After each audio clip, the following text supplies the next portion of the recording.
La Cité européenne des scénaristes présente...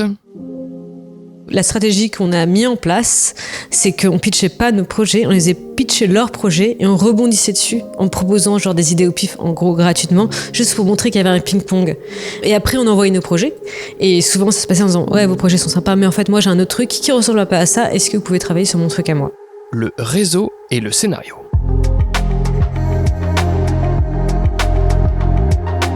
Salut, c'est Baptiste Rambaud.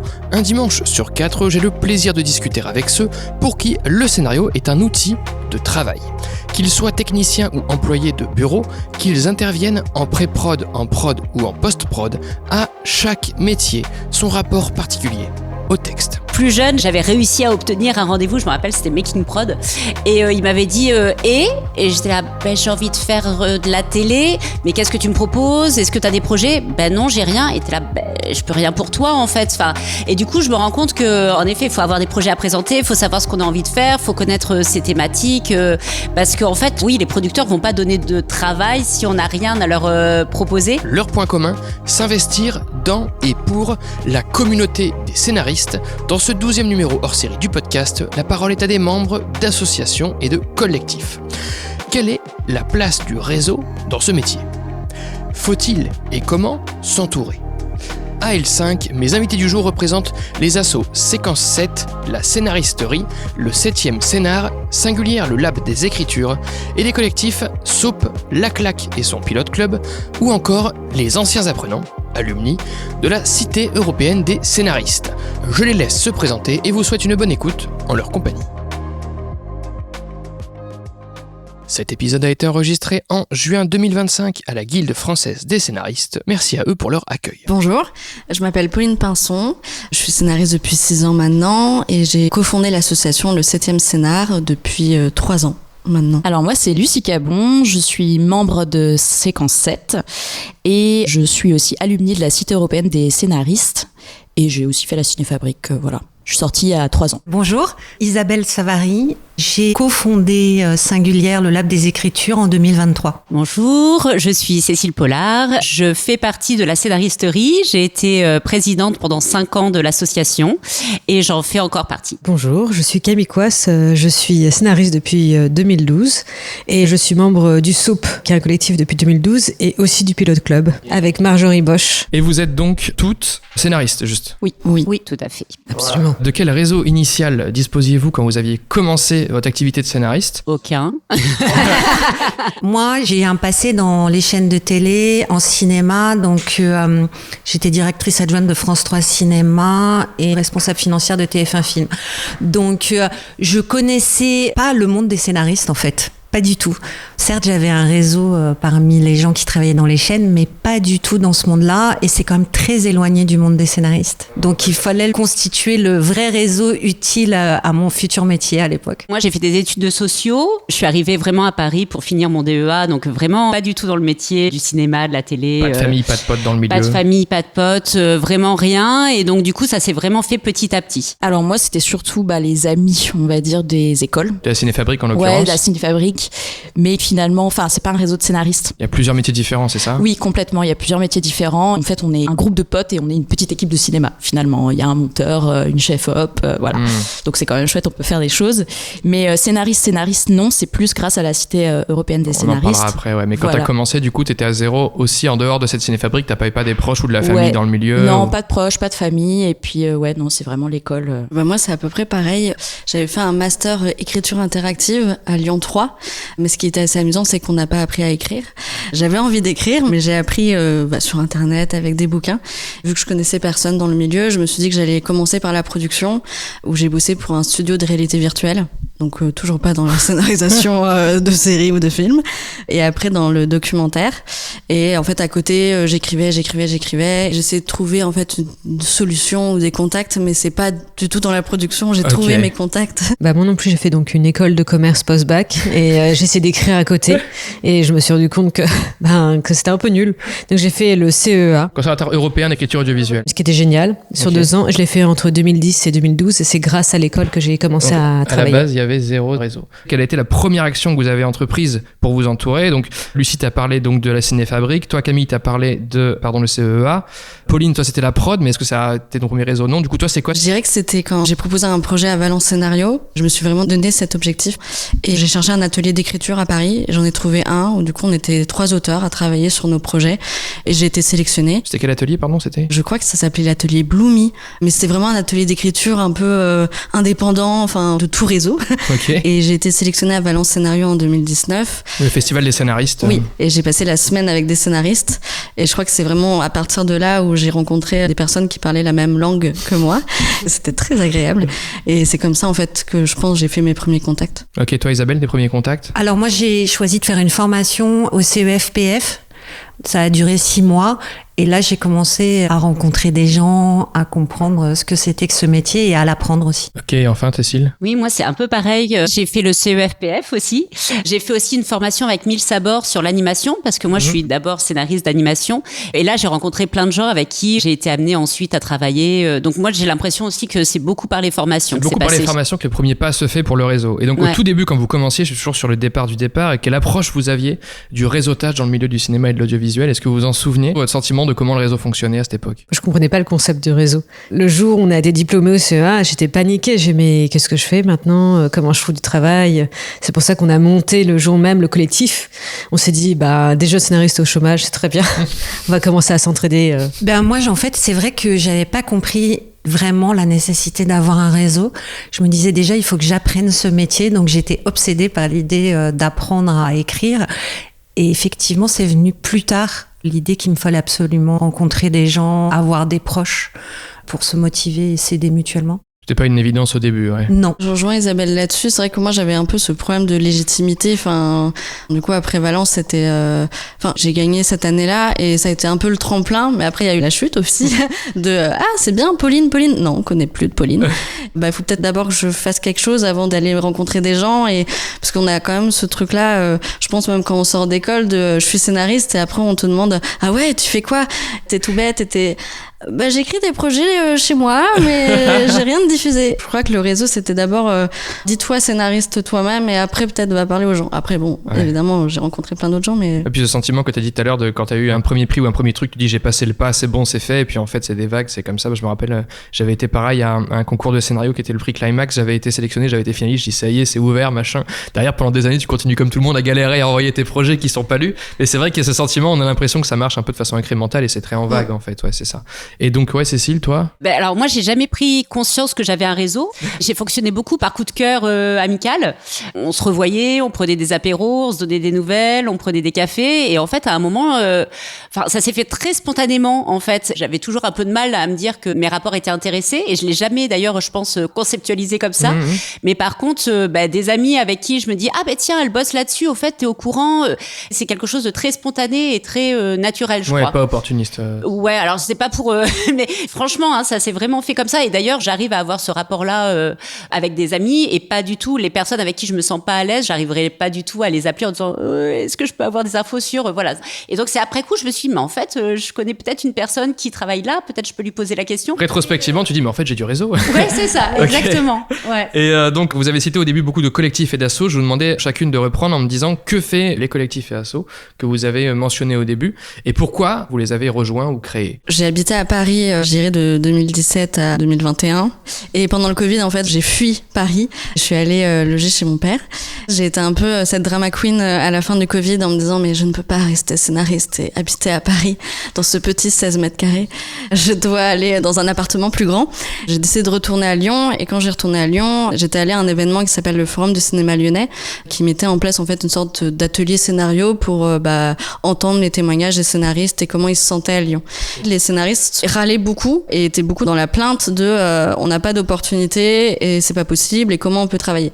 Et en fait j'étais un peu pas secouée, mais je me suis dit qu'en fait à Paris il y a quand même ce dynamisme de toute façon, enfin on va pas venir nous chercher, en fait faut bouger. Et je me suis dit tiens, je suis devenue parisienne.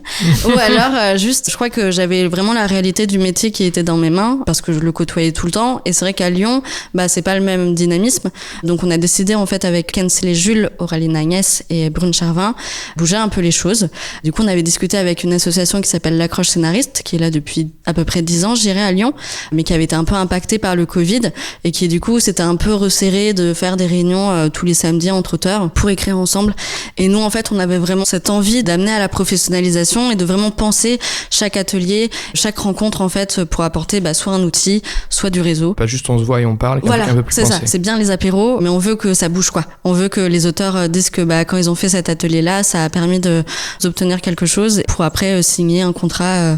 Okay. Donc c'est comme ça qu'on a vraiment pensé l'association Le 7e Scénar. À Lyon, donc basée à Lyon. Okay. Oui, voilà, basée à Lyon. Alors moi j'ai rejoint Séquence 7 en décembre sous les conseils en fait de Céline Decox, qui était donc ma compagnonne à la Cité européenne des scénaristes. Okay. Je suis vraiment au tout début justement un peu de découvrir cette question du réseau, tout ça. Et donc j'avais aussi un peu demandé conseil à Céline qui m'avait tout de suite dit Séquence 7 c'est super, moi ça m'a beaucoup aidé, j'ai rencontré plein de gens là-bas. Il y a beaucoup de ses co-autrices en fait qu'elle a rencontrées à Séquence 7. Du coup c'est une association qui est ouverte à peu près tous les niveaux de scénaristes. Il faut faire une demande en fait, il y a une candidature à faire. Tu es 1 plume, 2 plumes, 3 plumes, 4 plumes et en fait en fonction de là où tu te situes entre guillemets dans ton niveau de professionnalisation en tant que scénariste. Et après, tu as accès en fait à des ateliers. Alors, il y a des ateliers gratuits et il y a des ateliers payants. Il y a des ateliers de retour sur scénario, de fiches de lecture, etc., où on peut se faire des fiches de lecture entre nous pour des séries comme pour des courts-métrages. Et puis des ateliers un petit peu plus longs avec des intervenants professionnels. Et là, c'est des ateliers payants pour travailler sur des projets aussi. Donc voilà. Okay. Il y a des rencontres, des apéros également. Il y a plein de choses. C'est l'une des assos les plus connues à Paris. C'est vrai qu'on l'aborde. Et à côté de ça, donc tu me disais que tu étais aussi alumni de la Cité. Donc par rapport au fait d'être à la Cité des scénaristes en tant qu'alumni, donc pareil, ce réseau, il fonctionne comment? Il s'est monté comment? C'est quoi son but, etc. Il y a des groupes, par exemple, c'est tout bête, mais groupes WhatsApp ou des choses comme ça pour pouvoir discuter, échanger. On peut évidemment récupérer des numéros, les mails des personnes si on veut savoir un peu ce qui se passe. Et il y a parfois des rendez-vous qui sont organisés, mais plus... J'ai l'impression pour l'instant par les alumni eux-mêmes. Donc par les anciens élèves, c'est autogéré quelque part? Exactement, par les promotions directement qui se proposent entre elles, sur des groupes WhatsApp, de se voir pour boire un coup, pour discuter. Et après, ils ont mis en place un système de parrainage-marrainage pendant le compagnonnage. Donc c'est-à-dire qu'on avait un parrain ou une marraine alumni pour pouvoir éventuellement créer des relations. Mais moi, je suis pas un bon exemple parce que c'était très chouette, mais effectivement, ça n'a pas... poursuivi derrière? Non, consolidé parce qu'on avait beaucoup de choses à faire aussi pendant le compagnonnage et du coup finalement faire fructifier entre guillemets cette relation était assez difficile. En t'écoutant, je voudrais préciser que j'ai été présidente de Séquence 7 jusqu'en 2023. Ah, intéressant. Est-ce qu'elle l'a bien présenté? Est-ce qu'elle a fait honneur à l'association? Non, mais ça m'a fait plaisir d'entendre, de voir toutes ces activités que l'association a menées et mène encore. C'est vrai que c'est une association vraiment formidable. Moi, ça m'a beaucoup aidée. Et en fait, j'ai décidé après cette présidente de monter ma propre association qui s'appelle donc Singulière le Lab des Écritures parce que j'avais envie d'encourager l'écriture de récits plus singuliers qui parlaient de populations, de territoires peu ou mal représentés dans l'audiovisuel. Et le cinéma. L'asso, elle s'oriente autour de 3 pôles. Donc le premier, c'est des rencontres. On fait des tables rondes en festival. Là, on a fait la lecture en sensibilité en janvier dernier. Donc l'équivalent du Sensitive Reader aux États-Unis, voilà, qui est un métier qui n'existe pas encore en France. Ouais. Voilà, la lecture en sensibilité, c'est faire appel à des lecteurs sur des projets, sur des sujets dits sensibles. C'est souvent des questions liées à la diversité, au handicap, à des personnages transgenres, à des personnages racisés. C'est faire appel à des gens qui connaissent bien le sujet et qui permettent de pointer des choses qui pourraient être soit mal dites, soit, disons, gênantes ou voilà. Très bien. Et donc ça, c'est l'une de vos activités. Pardon, donc Closy, je te laisse continuer. Oui, voilà. Donc on a fait ça. On organise régulièrement, en partenariat avec la Guilde d'ailleurs, des groupes de discussion de scénaristes autour de l'écriture des personnages féminins. On accompagne des projets pour les aider à émerger. Ça, c'était quand j'étais encore à Séquence 7 et ce qui a lancé l'asso, une résidence pour des premiers longs métrages où le critère de sélection est donc on va dire entre guillemets, la singularité du projet. Et puis, on a aussi un pôle consultation, donc sur l'écriture des personnages féminins, mais ça peut être aussi sur l'écriture de personnages racisés, de personnages trans, de personnes en situation de handicap. Vous vous mettez à la disposition du secteur. Voilà, et on commence à créer un réseau avec des lecteurs spécialisés sur ces thématiques. Moi, la scénaristerie a été créée en 2015 par Sabrina Beccarine, Nadja Dumouchel et Léo Carman. Au départ, en fait, c'était après un constat de ces 3 personnes qu'il n'y avait pas beaucoup de place pour les scénaristes qui ne voulaient pas réaliser. En France en particulier, oui. En France en particulier. Donc pour eux, il y avait vraiment un manque à ce niveau-là. Sabrina l'a vécu de près, notamment avec Les Innocentes, où elle avait vraiment du mal à faire le projet alors qu'elle était scénariste. Le projet n'arrivait pas à prendre sans réalisateur. Voilà. En l'occurrence, Anne Fontaine qui l'a réalisé, c'est ça ? Exactement, avec quelques péripéties douloureuses. Mais que voilà, ce serait trop long à expliquer ici, mais voilà. Il y a eu un parole de scénariste sur le sujet pour ceux qui ont la mémoire. Mais... Exactement. Okay. Donc il y avait quelque chose d'un peu douloureux et en tout cas une vraie volonté militante de créer la scénaristerie pour laisser une place aux scénaristes qui portent vraiment une histoire forte, mais qui n'ont pas la volonté de réaliser parce que pour eux, c'est vraiment pas le même métier. Comment on peut initier un projet comme scénariste, l'amener soi, mais laisser un réal derrière, un peu comme en série finalement. Exactement. Très bien. Ils ont créé donc la scénaristerie et des résidences d'écriture pour justement amener un auteur à travailler pendant 1 an pour qu'à la fin, il sache suffisamment ce qu'il veut pas et comment il défend le projet pour ensuite être suffisamment armé pour aller voir un producteur et ou armé, c'est un peu fort, mais voilà, c'est l'idée, et ou un réalisateur qui pourra ensuite arriver avec sa patte, mais sans dénaturer ou sans trahir le projet et l'idée de départ. Que la collaboration se passe bien, quoi. Exactement, ouais. C'était vraiment anticiper ça. J'ai trouvé ça super et c'était porté vraiment par des personnes incroyables, donc ça m'a donné très très envie de les rejoindre. J'ai proposé un projet de long métrage, en l'occurrence sur la femme à barbe, en 2017. Donc c'était la 3e année de résidence. J'ai eu la chance d'être prise. J'ai passé une année super. J'avais Sabrina d'ailleurs comme consultante principale. J'ai vraiment passé une année incroyable en me disant mais je suis tellement contente d'être là. Je veux rester là toute l'année. Et je veux rester là. Et donc du coup, justement à la fin, parce que ça faisait que 2 ans que l'association existait, donc il n'y avait pas toute l'organisation un peu d'une association avec... Alors il y avait, mais c'était un peu, voilà, c'était un peu le début. Et donc à la fin de cette année 2017, ils se sont dit, bon maintenant il faut vraiment qu'on fasse des demandes de subventions, qu'on mette en place un CA, un bureau, se structurer. Un bureau, voilà. Donc du coup, je suis arrivée à ce moment-là, je suis devenue secrétaire adjointe, tout un bureau s'est mis en place, et puis j'ai pas quitté le bureau, après je suis devenue secrétaire, après je suis devenue présidente, avec Johan, sans Johan, Rouvert, qui est toujours aussi à l'association, qui lui aussi a fait la scénaristerie en 2015, donc vraiment le premier atelier. Et en fait, la plupart des personnes qui sont au CA ont fait une résidence en amont. Alors, c'est pas un critère obligatoire, mais c'est une manière aussi de participer à l'association alors qu'on en a profité. Et puis, c'est aussi de savoir un peu comment fonctionne l'association à l'intérieur, quoi. Ouais, avant de la gérer de l'extérieur. Exactement. Ok, et enfin Camille. Après le CEA, donc on a créé avec la moitié de notre promo, Soup, Sons of a Pitch. L'idée, c'était de se voir toutes les 2 semaines, de se faire lire nos textes, même très variés, et on continue à se voir toutes les 2 semaines. On s'est vu hier soir. Donc c'est depuis combien de temps que ça tient 2012. Ça a dépassé le Covid, parce que moi, mes collectifs perso, après le Covid, il n'y en a plus aucun qui a tenu. Enfin, c'était compliqué. Vous avez réussi, vous, à... Ouais, absolument. Okay. On continue à se voir toutes les 2 semaines. Là, par exemple, on a lu un scénario de BD. Donc c'est vraiment très très varié ce qu'on lit. C'est vraiment sympa. Même de temps en temps, c'est juste des pitchs. On se connaît très bien, forcément, parce que ça fait des années qu'on travaille ensemble. On est 10 au total. Très bien, okay. Il y en a certains qui sont partis, mais en général, on fait rentrer rarement. C'est des co-auteurs avec qui on a l'habitude de travailler depuis des années. Okay. Donc on est à peu près tous au même niveau professionnel. C'est un collectif entre collègues qui montent ensemble ensuite derrière. Oui, c'est plus ça, voilà. Et d'un autre côté, il y a le Pilote Club. Et là, c'est une association, si je ne me trompe pas, qui a été co-créée par Marjorie Bosch et Alice Alali il y a 3-4 ans. Pardon, je suis pas hyper bonne en date, mais je crois que c'était 3-4 ans. Au début, je participais juste comme ça pour aider, puis après, j'ai rejoint. Voilà, et en fait, ce qu'on fait au Pilote Club, c'est qu'on analyse un pilote vraiment en détail pendant 1 heure, parce qu'on s'est rendu compte que déjà, ça prend un temps fou. Le pilote, c'est vraiment ce qu'on réécrit le plus, et on galère tous. Et de savoir en fait toutes les galères que tout le monde a eues, toutes les erreurs à essayer d'éviter, ou toutes les erreurs qu'on ne peut pas éviter de toute manière, mais au moins on sait que tout le monde les traverse, et ça aide énormément les auteurs capés ou moins capés d'ailleurs. On envoie aussi beaucoup l'invite du Pilote Club aux écoles, au CEA, à la guilde, on pourrait aussi l'envoyer à Séquence 7 d'ailleurs. Ça se passe à la SACD et on en fait 6 par an.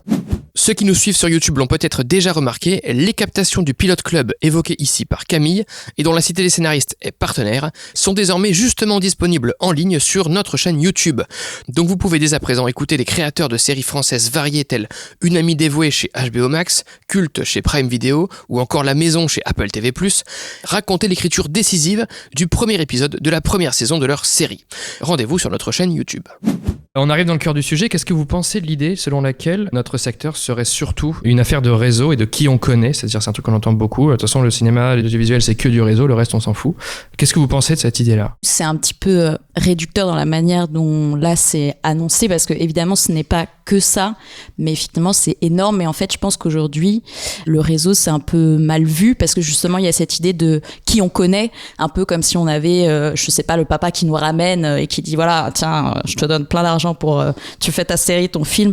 Donc évidemment ça ne fonctionne pas comme ça. Enfin, je pense que c'est un peu un mythe d'imaginer que vraiment quelqu'un va tout faire pour nous. C'est évidemment pas ça.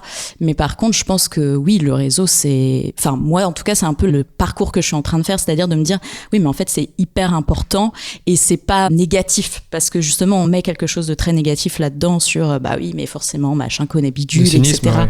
Oui, voilà, c'est ça. Ce que je peux comprendre aussi, parce que c'est difficile en fait de faire un réseau, de créer un réseau, ça prend beaucoup de temps. Évidemment, faut bien écrire, mais il y a tellement de gens qui, en vrai, ont des très beaux projets, écrivent très bien. Et souvent, quand on rentre un peu sur les mécaniques de comment ça a pu se passer, c'est quand même aussi beaucoup de belles rencontres. Il y a aussi beaucoup de choses dans l'instant, dans le hasard, mais qui est une chose impalpable. Des opportunités qui se présentent. Ouais, c'est ça, des opportunités qui se présentent. Et j'ai la sensation que plus on étend aussi un réseau, mais aussi un réseau, comment dire, qualitatif, donc un réseau de gens qui nous apprécient vraiment ou apprécient vraiment notre travail. Donc c'est un réseau sur lequel faut travailler. Et enfin, c'est pas juste on connaît machin qui va nous présenter bidule, etc. Je trouve qu'il y a quand même quelque chose aussi de l'ordre de l'engagement un petit peu. C'est pas juste avoir des numéros et un carnet d'adresses. Oui, non, c'est ça. Il y a vraiment un engagement émotionnel qui va faire beaucoup de choses. C'est-à-dire si les gens ont vraiment t'apprécies soit en tant qu'humain, voilà, tout simplement, ou apprécies vraiment ton travail, parce que faut aussi, je trouve, c'est important d'identifier par exemple ce qu'on aime faire artistiquement parlant, parce que c'est aussi une manière de faire du réseau, parce qu'il y a le côté très aussi on fait des amis ou les formations, on a des copains, on crée des choses, mais il y a aussi moi je sais qu'en ce moment par exemple j'essaye de rencontrer des personnes qui ont un peu envie de faire les mêmes types de projet, et que pour le coup j'essaye de contacter directement de manière très impromptue entre guillemets, mais pas vraiment, parce que du coup c'est la scénaristerie qui fait des petites annonces. Et ça, c'est très chouette, parce qu'en fait, il y a des gens qui postent des petites annonces. Il y a des réals qui cherchent des scénaristes, des scénaristes qui cherchent des réals. Et des scénaristes qui cherchent des scénaristes, et qui du coup se présentent un petit peu, disent voilà, moi je fais tel genre de projet, je fais de la science-fiction, moi j'aime bien parler de ces thématiques-là, je sais pas, de l'écologie, etc.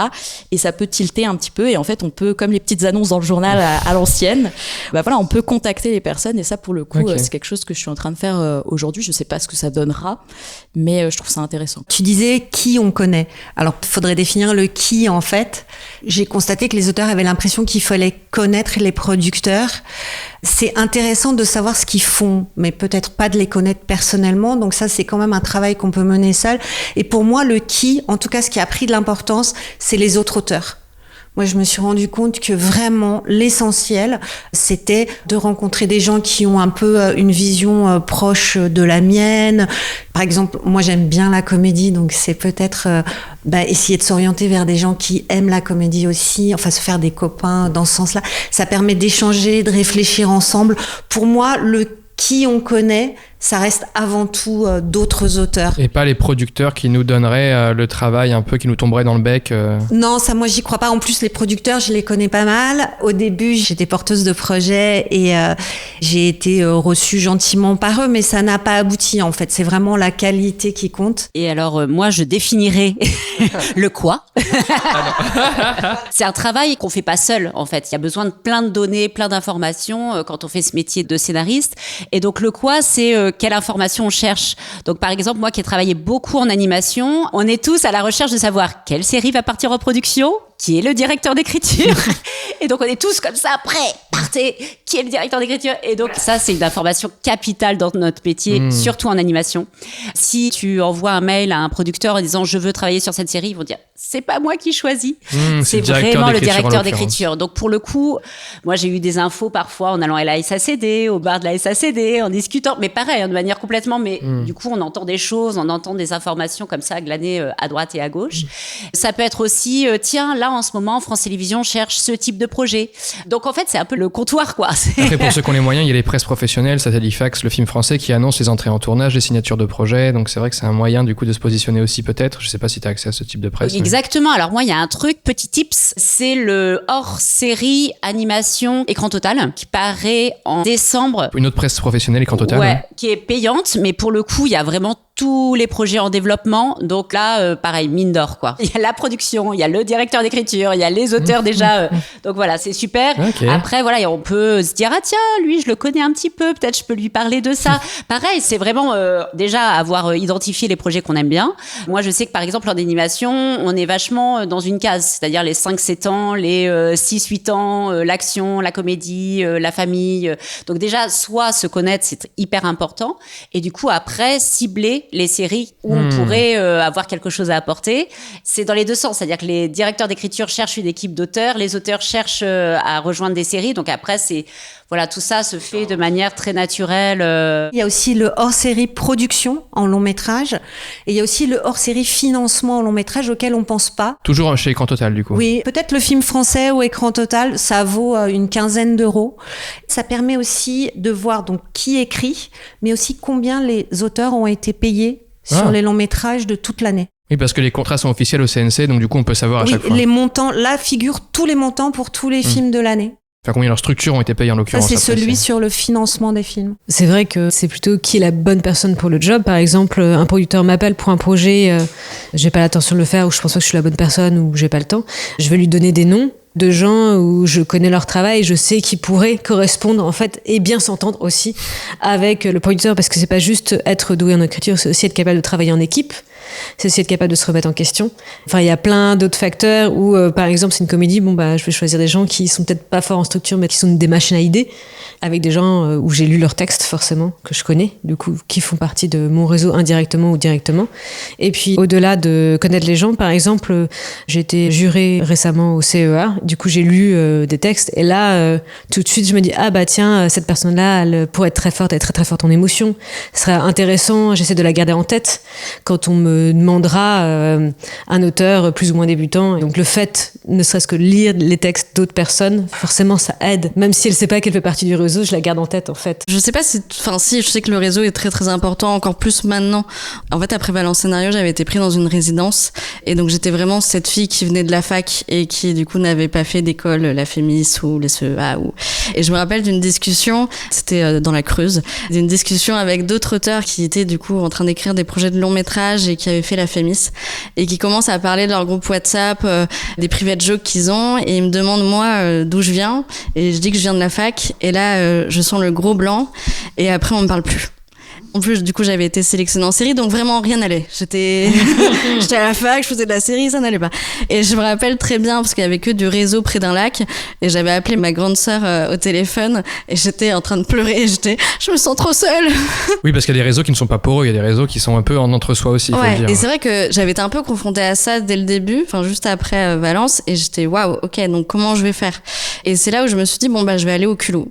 Et je me rappelle dans mon premier festival, parce que bah après il y a eu le Covid, donc du coup c'était à Sérimania, je tapotais les épaules des gens, j'ai dérangé beaucoup de gens en disant bonjour, je m'appelle Pauline et j'écris, et j'ai fait ça à plein de gens. Mais tu identifiais qui ou au pif? Non, au pif. Okay. Vraiment au pif. Je crois que des fois je me rappelais d'un visage que j'avais vu dans l'annuaire, mais sinon c'était vraiment au pif. Et... C'est pas si mal, parce que moi je me rappelle d'un truc un peu comme le Pilote Club que vous faites, où genre il y a une personne qui est reçue et je crois que c'est une personne de Gaumont qui présentait son métier de producteur à tout le monde, et à la fin tout le monde lui va dessus pour prêcher ses projets, ses machins. Et en fait quand tous les scénaristes sont sur une personne identifiée comme la personne qui donne du boulot, il y a un côté très oppressant pour la personne en même temps. Donc le fait d'aller au pif et de pas se dire je vais prendre la personne qui va me donner du taf, mais en fait juste rencontrer des gens, ah oui, non, c'est aussi une bonne approche, c'est pas mal. J'avais même contacté, je me rappelle Sophia Benchikroun de Disney+, okay. Par mail, et j'avais dit on se rencontre.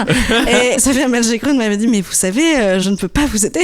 Et je fais bah c'est pas grave, on se rencontre, on peut se rencontrer aussi. Et en fait j'ai fait plein de choses comme ça, et donc j'allais au culot, alors que pourtant j'étais pas la plus sociable de base, et je crois que j'ai du coup travaillé ça, et c'est ce que je remarque aussi dans ce métier en encore plus maintenant, c'est que on nous demande quand même d'être sociable. Alors que c'est parce qu'on n'est pas sociable qu'on fait ce métier à la base, quand même.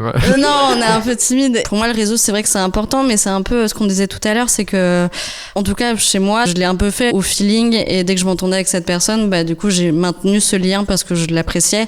Enfin, s'il y a des personnes que je sens pas ou avec qui j'ai pas d'affinité, bah, je vais pas continuer, quoi. Pour créer le réseau après le CEA, on a fait plein de festivals comme Valence, en l'occurrence, avec mes amis. Donc on allait ensemble, on essayait de participer à des trucs, etc. Et surtout, on a écrit à froid au producteur. Et là, c'était hyper stressant parce que comme on choisit producteur, lui, il a l'air d'avoir fait des trucs intéressants, il a l'air ambitieux, on va lui écrire et dire oui, bonjour, on est des jeunes scénaristes, est-ce qu'on peut vous rencontrer? Et en fait, souvent, il répondait. Bon, il y en a un, il a répondu oui, on se voit dans 3 mois. Mais celui qu'on avait vu dans 3 mois, finalement, c'est lui qui nous a donné du travail. Et c'est marrant parce que comme vous êtes en groupe, ils se disent pas on va me pitcher les trucs, ils disent on va faire connaissance, du coup ça marchait. La stratégie qu'on a mis en place, c'est qu'on pitchait pas nos projets, on les a pitché leurs projets et on rebondissait dessus en proposant des idées au pif, en gros gratuitement, juste pour montrer qu'il y avait un ping-pong. Et du coup, ils disaient ah, elle est sympa, elle s'intéresse à mon projet, etc. Et après, on envoyait nos projets qui les aient. Et souvent, ça se passait en disant ouais, vos projets sont sympas, mais en fait, moi, j'ai un autre truc qui ressemble un peu à ça. Est-ce que vous pouvez travailler sur mon truc à moi? Et c'est ça, plus ce qui se passait. Rappelez que les producteurs sont des humains et qu'aussi il faut s'intéresser à eux et pas juste aller chercher du boulot de leur part. Et donc là, on a fait cette idée selon laquelle ce serait qu'une affaire de réseau. J'ai aussi l'idée inverse qui serait quand on a un super scénario, le scénario incroyable, forcément, il va trouver son chemin, même si on connaît personne. Qu'est-ce que vous pensez de cette idée-là aussi? J'ai l'impression qu'il faut se rapprocher quand même d'une structure, d'une résidence, Moi, j'ai pu vivre ça, alors pas forcément pour un film, mais pour un projet de série, où en l'occurrence, j'ai eu le fonds d'aide à l'innovation. Et le truc super du fonds d'aide à l'innovation, c'est qu'après, ils envoient le projet au producteur. Ça permet de faire le lien. C'est-à-dire que tu as une idée, elle a été repérée. Alors, il y en a pas beaucoup. C'est une aide du CNC, ça le fond. C'est une aide du CNC, exactement. Mais en tout cas, moi, ça m'a permis de me mettre en lien avec les producteurs via ce projet. Moi, j'y crois. Enfin, en tout cas, en cinéma, j'y crois. Parce que je l'ai quelque part expérimenté. On lisait beaucoup de scénarios, on échangeait beaucoup avec des producteurs de cinéma quand j'étais dans ce secteur et que je travaillais en télé. Et en fait, les producteurs quand même savent lire. Globalement, ils lisent ou ils font lire par quelqu'un de leur équipe. Je parle des longs métrages. Un bon long métrage, ça fonctionne. Un producteur le laissera pas passer. Moi, j'ai l'exemple de Ridicule, qui était écrit par Amy Waterhouse, qui était quelqu'un qui n'avait rien écrit. Ridicule, c'est un film qui a été... J'adore ce film. Voilà, tourné par Patrice Lecomte. Les producteurs étaient des jeunes producteurs débutants. Ils ont vu tout de suite le potentiel du projet. En revanche, ils n'ont pas pu obtenir de pouvoir le réaliser avec le nom de Amy Waterhouse. Donc, ils ont cherché un réalisateur, ils ont trouvé Lecomte, et là, le film s'est financé sans problème. Il fallait un nom rassurant, en l'occurrence un réel adossé. En revanche, la qualité du scénario n'a jamais été remise en cause, et ils ont promis à Amy Waterhouse de lui financer son long métrage suivant. Ce qu'ils ont fait. Moi, je pense qu'un bon scénario, il passe. Moi, je suis plus mitigée dans le sens où, en tout cas en télé, je pense pas qu'un bon scénario va voir le jour. Par contre, est-ce que ça peut créer un réseau ou un début de réseau? Oui, c'est possible. Mais une seule bonne idée ne suffit pas en série. Il faut avoir plusieurs bibles, il faut avoir plusieurs projets. D'ailleurs, souvent, quand les jeunes auteurs sont coincés, disent j'ai pas de travail, moi je leur conseille, en tout cas moi c'est ce que je fais dès que je me sens coincée, c'est écrivez plus de projets, envoyez au CNC, allez au festival, mais il faut pas juste avoir un bon pilote, il faut avoir 3 bibles et 3 pilotes en fait. Ouais. Souvent quand on commence, on va même jusqu'au dialoguer d'un projet très abouti, un long métrage sur lequel on a passé des années et on se dit ça y est, je l'ai, c'est mon porte d'entrée, on va la mettre partout, et en fait non, c'est pas forcément la bonne approche, quoi. Non, parce que ça va être un temps, mais ça fonctionne par vague. C'est toi, Pauline, qui disais ça. Ah, c'est super, et puis ça retombe. Et donc il faut d'autres projets derrière pour pouvoir faire avancer la machine. Même ça les rassure en fait de voir qu'il y a d'autres projets derrière, que c'est un auteur qui peut avoir plein de qui peut rebondir, cordes à son arc, ouais. Oui, et puis c'est extrêmement risqué aussi quand même de mettre tous ses œufs dans le même panier, surtout dans ce métier-là parce qu'il y a quand même beaucoup de précarité.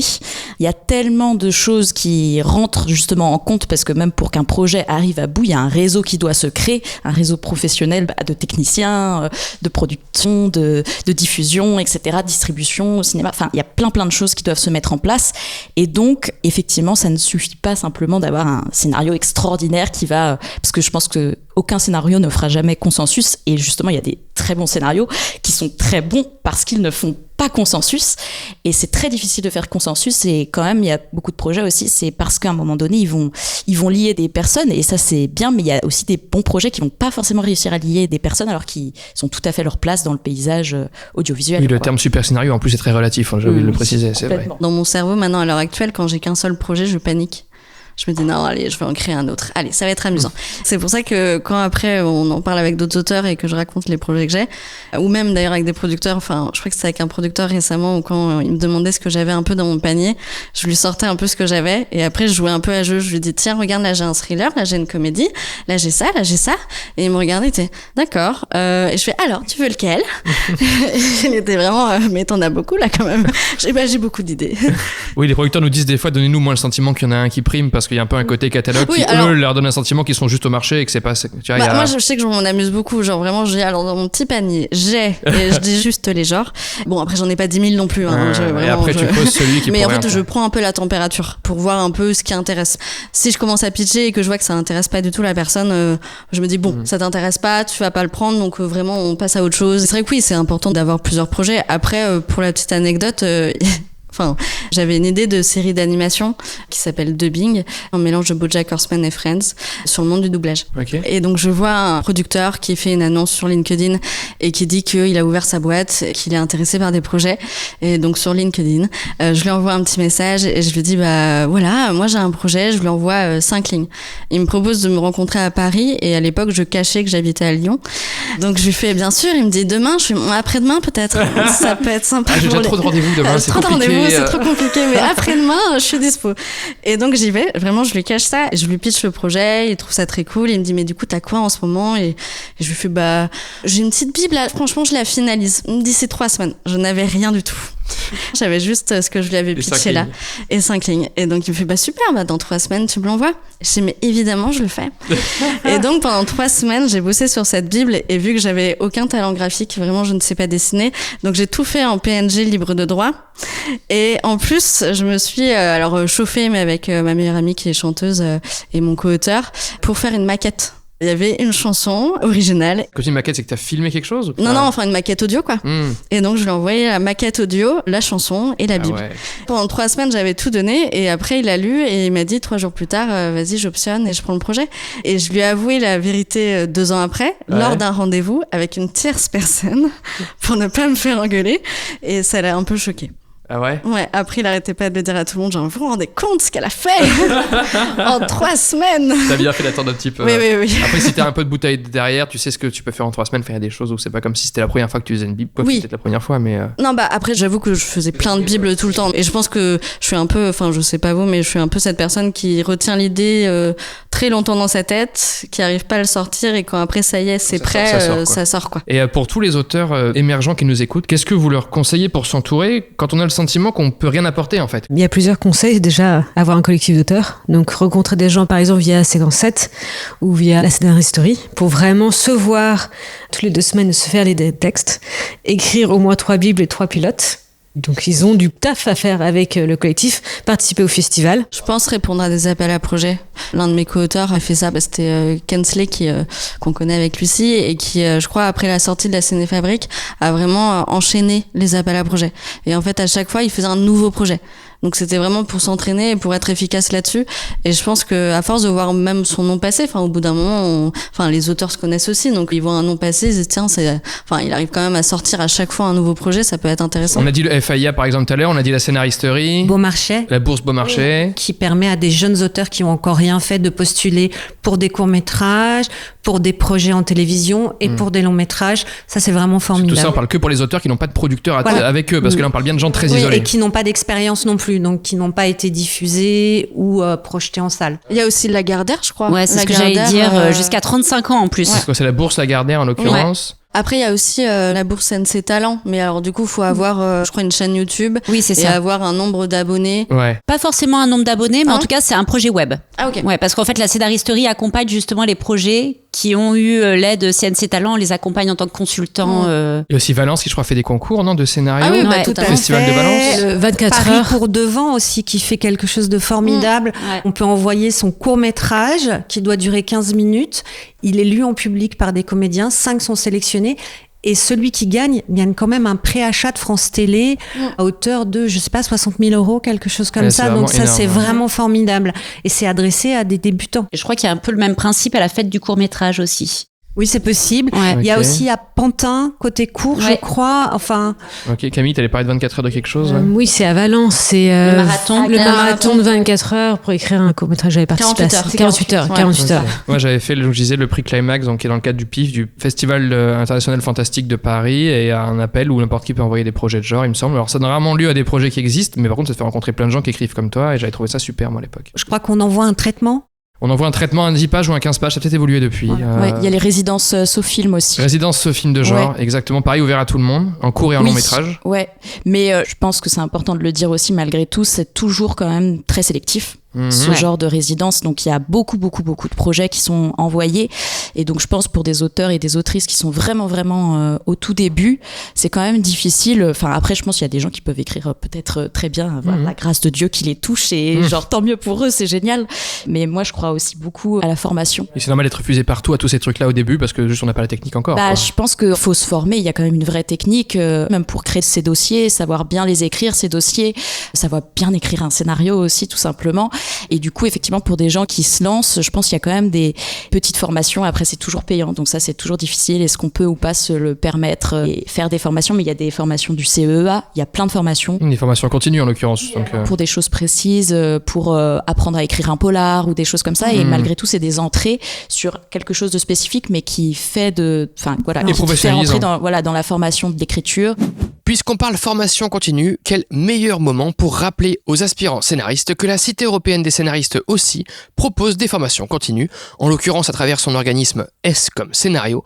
Retrouvez même désormais certains modules en e-learning si vous souhaitez apprendre ou approfondir le métier de scénariste tranquillement chez vous.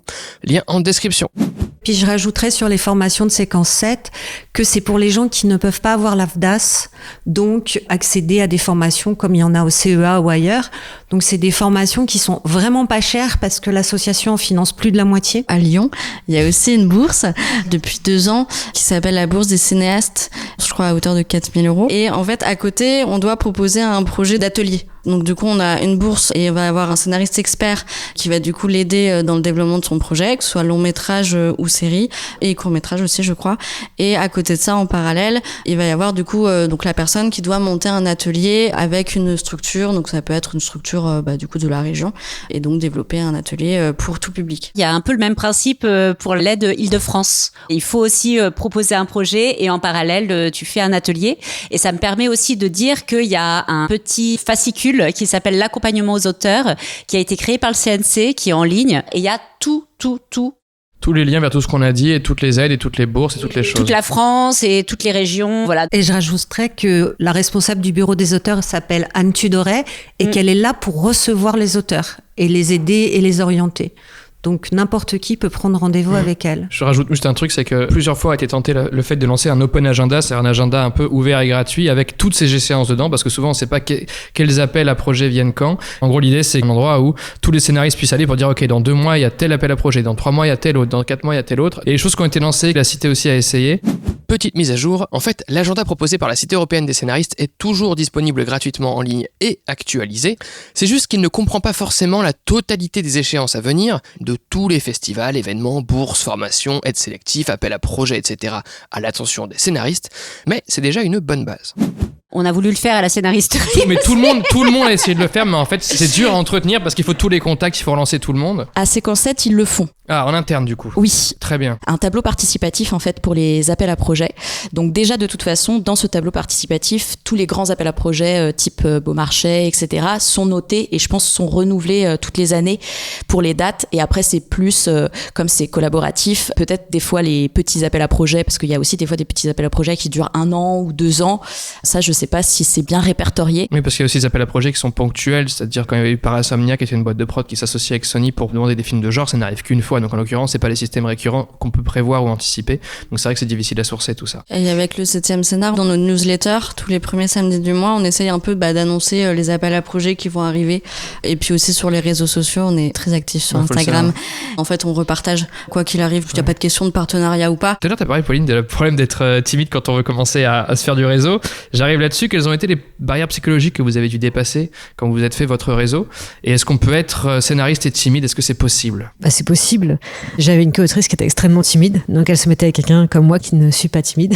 S'adosser à une personne moins Voilà. timide, par exemple. Moi, j'avais envie de me faire dessus quand j'écrivais un prod à froid, voilà. Il faut juste accepter. Mais plus le temps passe, moins ça fait peur. Il y a toujours une pointe de peur récemment, on a pitché avec mes co-auteurs à Arte. Oui, on stresse un peu, même si c'est entraîné, ça passe. On se dit que les gens en face, en fait, ils ont envie de nous écouter, ils ont envie d'avoir un bon projet, ils ont envie de faire des rencontres aussi, dans l'autre sens, parce que quand on est trop centré sur nos angoisses, on oublie, en fait, de se connecter à l'autre. Quand on est trop timide, je propose poser des questions à l'autre personne, bombardez-la de questions. Comme ça, vous parlez pas trop de vous et en plus, la personne est hyper contente de parler d'elle. C'est pas mal de faire confiance à son projet et surtout d'arriver à transmettre l'enthousiasme que ça vous procure. Je pense que c'est plus ça, finalement, que notamment les producteurs cherchent. C'est l'enthousiasme que ça procure parce que pour l'instant, on n'est que dans le rêve, on n'est que dans la projection. Donc voilà, arriver à se connecter bien sur l'émotion que ça nous procure en se disant, si on a cette émotion-là en parlant de notre projet, peut-être que du coup, on va réussir à le transmettre. Je pense qu'il faut assumer sa timidité. Les producteurs, ils s'attendent pas à avoir des commerciaux en face d'eux. Ils écoutent le projet, ils écoutent ce que la personne a à dire et même si elle est dans tous ses états très intimidée, je crois que ça ne nuit pas au projet. Enfin, je pense qu'il faut assumer. Après, il faut dépasser ses peurs, effectivement, pour envoyer des mails, pour prendre des contacts. Mais je crois qu'il faut juste accepter. On peut passer, c'est intéressant que je te dise ce que tu as dit aussi Camille, c'est qu'en fait on peut passer par des mails, on n'est pas obligé d'être toujours dans du réseau réel, c'est-à-dire aller à des pots, à des machins, rencontrer des gens, comme tu disais Pauline, taper sur l'épaule des gens, ça peut se faire au mail aussi tout simplement quand on est Bien plutôt sûr, introverti. Il faut trouver aussi effectivement des chemins qui fassent que ça soit pas trop éprouvant pour nous. J'en profite pour vous partager un petit tip si vous cherchez à joindre par mail quelqu'un dans une entreprise, plutôt que de sombrer dans l'éternelle boîte de réception générale déjà saturée de sollicitations impersonnelles de type contact@laboitedeprod.fr. Si vous avez identifié un interlocuteur en particulier, le plus simple, à mon avis, pour lui adresser un message est de deviner son adresse mail. En général, ça prend la forme de prénom.nom@domaine de la boîte. Par exemple, si Paul Dupont travaille chez Durand Prod, dont vous savez que le site est durandprod.fr, alors tentez tout bêtement d'envoyer votre mail à paul.dupont@durandprod.fr. L'avantage, c'est que si vous vous êtes planté, vous recevrez dans la minute un mail vous disant que l'adresse n'existe pas et à partir de là, il faut tenter des trucs. Inverser nom.prénom ou tenter p.nom, c'est-à-dire juste l'initiale du prénom, type p.dupont pour Paul Dupont. Parfois, quand l'entreprise est petite, c'est seulement le prénom, donc essayez paul@durandprod.fr. Ou encore, quand la société a été rachetée par un plus gros groupe, disons Mediacorp avec j'imagine son site mediacorp.com, essayez de remplacer le domaine, ce qui donnerait l'adresse paul.dupont@mediacorp.com et non durandprod.fr. Là où ça score, c'est quand vous tombez sur des prénoms composés avec des tirets ou autres. Là, pareil, il faut expérimenter. Je crois d'ailleurs qu'il existe des outils qui scannent le web type hunter.io, hunter avec un H si ça existe toujours, pour deviner la forme exacte des adresses mail d'une entreprise donnée. Voilà, et donc à partir du moment où vous ne recevez plus de messages d'erreur suite à votre envoi de mail, c'est que votre mail a effectivement trouvé son destinataire, que vous avez effectivement deviné son adresse. Mais en même temps, je trouve qu'on fait de plus en plus de pitch en public, on demande aux auteurs de faire ça. C'est très éprouvant, mais c'est utile en fait. Ça nous désinhibe de parler devant 100 personnes de notre projet. Je trouve que ça fait beaucoup de bien, donc faut pas hésiter à faire ce genre de choses. Après, je sais pas si ça peut enlever de la timidité aux gens. Même nous, quand j'étais à France 3 Cinéma, on recevait des producteurs, on en recevait 3 par jour et ils étaient terrorisés. C'est-à-dire que moi, j'en ai vu qui tremblaient.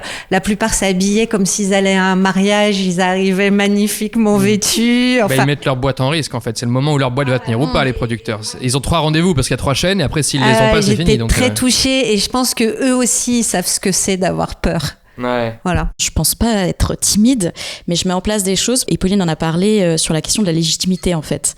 C'est difficile aussi de contacter des gens comme ça parce qu'on a aussi peur de ce qu'on peut renvoyer, parce que ces gens ne nous connaissent ni d'Ève ni d'Adam, qu'ils n'ont pas encore lu un projet de nous, qu'ils n'ont pas forcément encore vu quelque chose, si on n'a pas encore quelque chose de diffuser, de publier. Puis nous, on connaît pas leur goût, leur code, leur tout ça. Voilà, exactement. Donc c'est assez difficile. Et je reviens un petit peu sur les petites annonces de la scénaristerie. Je trouve ça très chouette parce que vraiment, du coup, ça se fait par mail. Enfin, tu peux contacter les personnes par mail et c'est des personnes aussi un peu plus, on va dire, sur un pied d'égalité parce que ces gens-là aussi recherchent à rencontrer des gens. Donc, je trouve que ça aide aussi un peu à soulager quand on sent que les gens aussi sont à la recherche. Dans les festivals, il y a des possibilités parfois d'avoir des contacts parce qu'il y a des listes de contacts et parfois on peut contacter des personnes.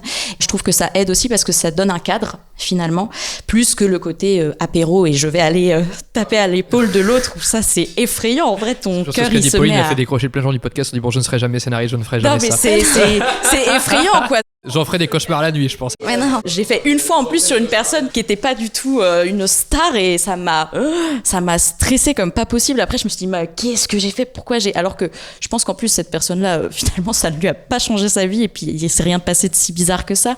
Mais je pense que des fois ça aide aussi de en tout cas commencer, enfin accepter aussi ses limites et aller un petit peu avec, et donc peut-être commencer par des choses qui sont cadrées, voilà, répondre à des mails, à des annonces, et en fait les personnes disent oui ou non. Donc à partir du moment où elles ont dit oui, il y a un cadre qui est posé qui je trouve est aussi plus rassurant, alors que d'aller de but en blanc c'est... Non mais en fait je crois que j'avais un peu ce sentiment de survie.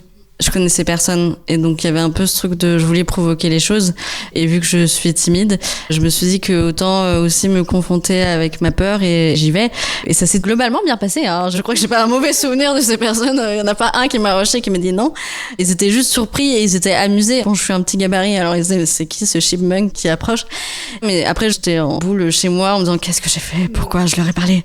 Il y a plein de moments où on n'arrête pas de me dire que je suis hyper sociable, alors que vraiment enfin moi je me sens pas hyper sociable. Hier, j'animais des pitchs et j'avais tous les pitchers qui étaient devant moi et qui étaient un peu stressés. Et j'étais là à dire mais non, ça va aller, c'est génial ce que vous faites. Et je croise le regard d'un ami, il me dit mais tu vas pas bien là? Je dis non, pas du tout. Parce que je vais devoir pitcher l'association et ça, je ne me sens pas bien du tout. Je trouve que je l'ai d'ailleurs pitché très mal. J'ai utilisé des mots que j'utilisais pas du tout. Et vraiment, je dis mais qu'est-ce que je fais? C'est n'importe quoi. Les gens peuvent avoir l'air très à l'aise mais en fait ils ne sont pas plus que vous, faut aussi le dire. Oui, ah non mais c'est vrai que même pitcher, enfin je pense qu'on le sait tous quoi, quand on a cet exercice-là, on s'est entraîné, on a même nos transitions, etc. Et quand en fait on se retrouve à pitcher, on part en total impro et on se regarde un peu d'au-dessus et on se dit mais où je vais là, je ne sais pas. Pour revenir aux événements de groupe, par exemple, je sais que j'ai une pote qui avait l'expression de la bouée, c'est-à-dire que moi j'allais à une soirée, je connaissais peut-être une personne en me disant c'est bon, je connais une personne, et c'était ma bouée, c'est-à-dire tu vois cette personne, tu t'y accroches. Du coup je parlais à la personne toute la soirée entouré de plein d'autres gens, je repars, en fait j'ai juste vu un pote ou une pote au milieu de plein d'autres gens quoi. Rapidement je me suis dit bah ça va pas être la bonne solution parce que je pouvais être dans les endroits qui théoriquement étaient je sais pas à la guilde, j'en sais pas où, parce que j'ai trouvé une façon d'entrer quelque part. En fait une fois que tu y es, tu te dis mais qu'est-ce que j'y ai fait. Et pareil moi c'est plus dans les mails, dans les échanges plus projet par projet, personne par personne que ça marchait. Pas se sentir obligé d'aller aux événements pour aller aux événements quoi. Là on va arriver à la question de est-ce qu'il faut nécessairement être issu de la bourgeoisie et de Paris pour s'en sortir, vous pensez ou pas? Au début, c'est pratique d'être à Paris parce qu'il y a quand même tout le monde. On peut venir du jour au lendemain faire un rendez-vous prod. Donc c'est vrai qu'au tout début, c'est quand même pratique, j'ai l'impression. Après, je pense que non. On peut très bien dire non, mes rendez-vous c'est que le mercredi toutes les 2 semaines et c'est comme ça parce que je dois me concentrer sur le travail. T'es même pas obligé de dire en fait c'est parce que j'habite pas à Paris et que je concentre tous mes rendez-vous ce jour-là. Surtout pour commencer, c'est vrai que je vois beaucoup d'auteurs confirmés qui sont aux 4 coins de la France quand j'essaie de les voir ou de les avoir dans le podcast parce qu'en fait ils ont commencé à Paris, ils ont fait leur réseau, leur boulot et une fois qu'ils ont du boulot, du réseau, ils partent. Mais pour commencer, tu penses qu'il vaut mieux du coup être là, ouais? Moi j'ai l'impression que oui, il faut essayer de se voir toutes les 2 semaines avec son collectif au moins. L'objectif d'écrire des mails c'est de pouvoir les rencontrer en vrai, d'aller au pot de stock en 7, pour de la scénaristerie, c'est très précieux. Les rendez-vous physiques, ok. Les Mais autres Pauline, peut-être que comme t'habites à Lyon. Oui, comme ça tout le monde est bien au courant. J'habite à Lyon. Mais elle est très disponible. Ouais, c'est ça. Vraiment, je peux venir en 2 heures. Je pense qu'il fallait venir de Paris. J'ai l'impression maintenant pour la nouvelle génération, on va dire, pas forcément. En tout cas, c'est pas. Enfin, je pense que c'est pas forcément le discours qu'il faut tendre, parce que du coup, il y a plein d'associations qui sont en train de se créer et qui sont en train de bouger les choses dans différentes régions. Nous, notre objectif avec le 7e scénar, c'est que si vous avez envie de bouger à Paris, allez-y, on va pas vous kidnapper. Mais par contre, vous pouvez aussi habiter à Lyon et vivre de ce métier. On promet pas du travail, donc on fait venir les gens de Paris pour leur dire regardez, il y a des talents lyonnais qui sont là, le visio existe. Je pense que tout le monde a bien compris avec le Covid, on va dire que c'est quand même un truc positif qui est sorti, c'était que tiens, mais visio c'est vachement bien. Enfin vachement bien. Ça dépend à quelle fréquence. Là, il y a quand même plein de scénaristes qui habitent dans plein de villes différentes et qui font le métier. Alors après, je dis pas, moi je sais que je fais des allers-retours au moins une fois par mois. Je fais 1 semaine maintenant à Paris par mois. Ça, faut aussi en avoir conscience que, en effet, il y a quand même, par exemple, pour les productions de visuels, tout ce qui est télévision. Oui, à l'heure actuelle, à Lyon, on est honnête, il y en a pas. Ou alors ils font de la coprod. Mais après, je pense que de plus en plus, en tout cas, et grâce aussi à la Cité des scénaristes, n'empêche qu'il est un peu en train d'exporter plein de compagnonnage un peu partout en France. Alors moi, je suis arrivée il y a 2 mois. Donc la réponse est dans ce que je viens de dire. Donc j'ai fait mon école à Lyon et après j'ai passé 1 an et demi au final sur Nantes. Ok. Voilà. Parce que quand j'ai quitté Lyon, donc je quittais mon école, il y avait pas mal de mes amis qui allaient sur Paris ou qui restaient sur Lyon. Et en fait, moi, j'ai suivi mon copain sur Nantes qui avait trouvé du travail là-bas et je m'étais dit, bon, de toute façon, pour l'instant, il y a rien encore qui me retient sur Lyon. Il y a rien non plus encore qui s'est ouvert à Paris, on va dire. Je peux faire des allers-retours parce que j'ai TGV Max, c'est super TGV Max, mais ça s'arrête dans un an. Je me suis mise à Nantes en me disant, bah voilà, je pourrais faire des allers-retours un peu comme raconte Pauline. Et quand on débute, il y a quand même besoin, j'ai l'impression, de aussi beaucoup rencontrer de gens parce qu'il y a aussi beaucoup de choses qui n'aboutissent pas et c'est normal, mais en fait, c'est aussi de la prise d'information, de savoir, ok, qu'est-ce qui se fait, comment fonctionne le système, etc. De rencontrer des directeurs, directrices littéraires, savoir un peu sur quoi ils travaillent, à quel point ils accueillent ou pas des auteurs, autrices qui sont, voilà, juniors. Et puis même pour rencontrer plein de scénaristes, parce qu'il y a quand même beaucoup de scénaristes qui sont sur Paris, comme on disait, toutes les associations. Enfin, il y a beaucoup d'associations. Aujourd'hui, j'ai l'impression que c'est encore quand même très centralisé. Ne serait-ce que par intermittence, même si les gens sont entre quelque part et Paris, ils sont au moins par intermittence tous à Paris, quoi. Exactement. J'ai l'impression qu'effectivement, il faut quand même être sur Paris et je reviens un peu sur l'aspect quand même bourgeoisie parce que je trouve ça intéressant. On n'a pas encore parlé, oui. Moi, je pense que oui, et ça me rend très triste, mais je pense que oui aujourd'hui parce que en fait, quand même, le métier de scénariste, c'est très très précaire et puis c'est très long à se mettre en place et justement pour cette question de réseau parce que je pense que effectivement le réseau on avance petit à petit ensemble, on se crée des liens et puis c'est parce qu'à un moment donné dans ce réseau-là il y a quelqu'un qui je sais pas, il est rentré dans une quotidienne et du coup il va travailler quelques mois et puis il y a des nouveaux tests pour la quotidienne et du coup il te le dit parce qu'il te connaît, il sait que tu étais intéressé par ça. Enfin et du coup en fait c'est quand même des temps assez longs pour commencer en tout cas à en vivre. Et il faut quand même travailler, c'est-à-dire que tout ce temps long, il faut avoir écrit plein de projets, essayer, rencontrer, ça c'est pas du temps où on attend que ça devienne. Exactement. Donc il faut à la fois bosser et rien gagner pendant des années. Ouais, c'est beaucoup de prospection, il faut aller dans des festivals, aller dans un festival, ça coûte de l'argent, on doit se déplacer, on doit se loger, on doit se nourrir sur place. Après, vivre à Paris, c'est cher. Oui, en plus. Mais il faut faire le en calcul plus. de savoir, peut-être que surtout Lyon, en plus en 1h50 même, c'est vraiment rapide, c'est ça.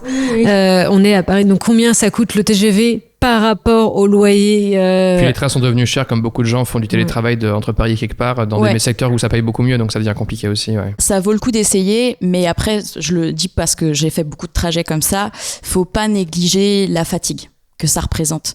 Parce que des fois, on se déplace pour un rendez-vous. Et c'est quand même 4 heures de route pour un rendez-vous. Et des fois, les personnes aussi qui sont sur Paris, et je les comprends parce que ça a été beaucoup centralisé, ne se rendent pas compte qu'il y a des gens, où on n'ose pas le dire, on se cache parce qu'on se dit, en fait, on veut que les gens quand même puissent nous rencontrer en rendez-vous. Donc on dit, oui, c'est simple, il n'y a pas de souci. Et sauf que des fois, moi, je me suis retrouvée à faire des allers-retours du coup de 4 heures, Nantes-Paris, pour un rendez-vous et c'est quand même énormément de fatigue. Oui, puis la personne peut annuler, être en retard ou être pas dans sa Exactement. bonne journée. Et puis en fait, toi, tu vises beaucoup là-dessus et c'est vrai que ça crée des asymétries. Quoi. Pour rebondir sur ça, ça m'est déjà arrivé plusieurs fois. Ouais. J'ai déjà eu, je crois là en 2 ans, j'ai déjà eu 3 rendez-vous qui se sont annulés alors que je faisais l'aller-retour et que la personne était au courant. Juste elle avait oublié que je venais de Lyon. Il y a encore un manque de conscience pour ça, quoi. Est-ce que c'est mieux de venir de Paris, d'être issu de la bourgeoisie, en tout cas plus facile? Je rajouterais aussi d'être blanc. Tout à fait. Évidemment, c'est plus facile. Mais c'est aussi pour ça qu'on a créé Singulière, le Lab des Écritures, pour faire aussi émerger des auteurs racisés, probablement pas issus de la bourgeoisie, venant d'autres communautés que le petit milieu parisien. Mais personnellement, je trouve que ça change.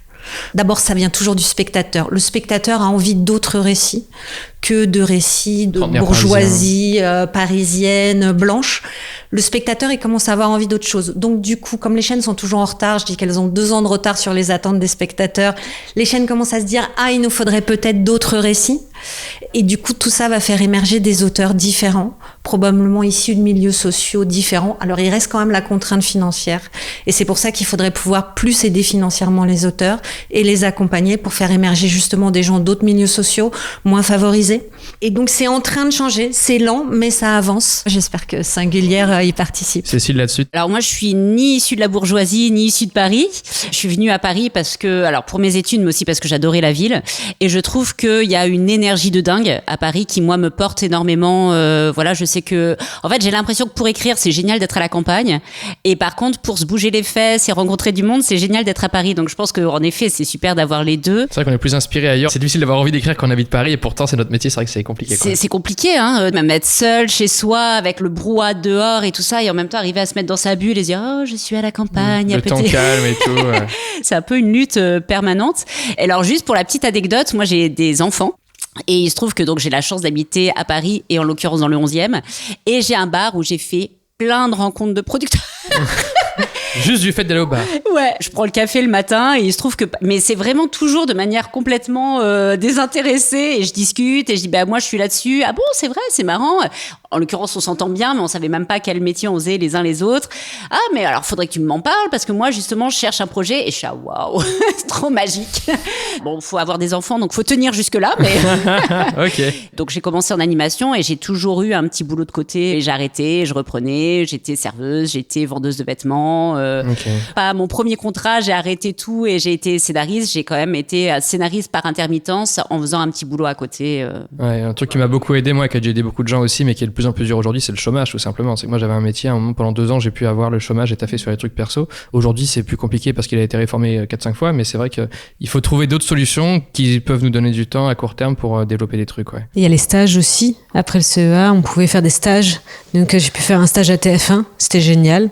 J'ai adoré. Parce que t'es rémunéré pour le coup. J'étais rémunérée très bien. Mais un stage lié au scénario ou... Oui, c'était à Téfou. Ok. Et donc on suivait en permanence l'un des conseillers de programme, là il y en a plusieurs parce qu'ils étaient plusieurs, et il nous formait à tout, il nous formait sur comment faire des retours bienveillants. On savait pas très bien faire au début dans le collectif, on était un peu violents, donc ça a été très utile. On allait écouter, aller au rendez-vous prod, au rendez-vous avec les réalisateurs, avec les chaînes ensemble, franchement c'était génial et je suis toujours en contact. Incroyable. Et en plus on était bien payés. Et après j'ai fait un stage en prod qui était moins bien payé, mais quand même qui était très cool, et en fait je suis restée en contact avec toutes ces personnes-là 10 ans plus tard. 12 ans plus tard, je suis vieille. Je crois qu'il y a un boulot, alors c'est pas forcément facile, hein, mais les lectures, ça peut être super en fait. Je sais qu'il y a plein d'endroits, plein de prods, plein de chaînes qui cherchent des lecteurs. Je le savais pas en arrivant justement en dehors de Paris, mais rétrospectivement, je serais allée vers là en fait. On a fait un épisode sur les lecteurs, j'encourage nos auditeurs à l'écouter d'ailleurs, effectivement. En quoi les opportunités professionnelles que vous a apporté votre réseau, c'était celles que vous espériez, c'était celles que vous cherchiez à la base ou pas? Et du coup, est-ce que vous pensez que c'est judicieux d'avoir une stratégie un peu de réseau, une stratégie de dire je veux tel réseau pour faire ça? Ou est-ce qu'en fait votre réseau vous a amené quelque part où vous pensiez pas? Plutôt dans ce sens-là, c'est que le réseau, c'est quand même des gens avec qui on a envie de passer du temps. Donc nos amis, et c'est plus enfin vraiment c'était le hasard. Il y a une Nina, là, une série médicale sur France Télé, j'en avais entendu par une amie puis une autre amie, on voulait rentrer, mais là où on avait été un peu plus maligne, c'est qu'on a demandé à quelqu'un qui était déjà dans la série de nous relire nos pitchs, et il nous a fait d'énormes retours en disant ça ne va pas du tout.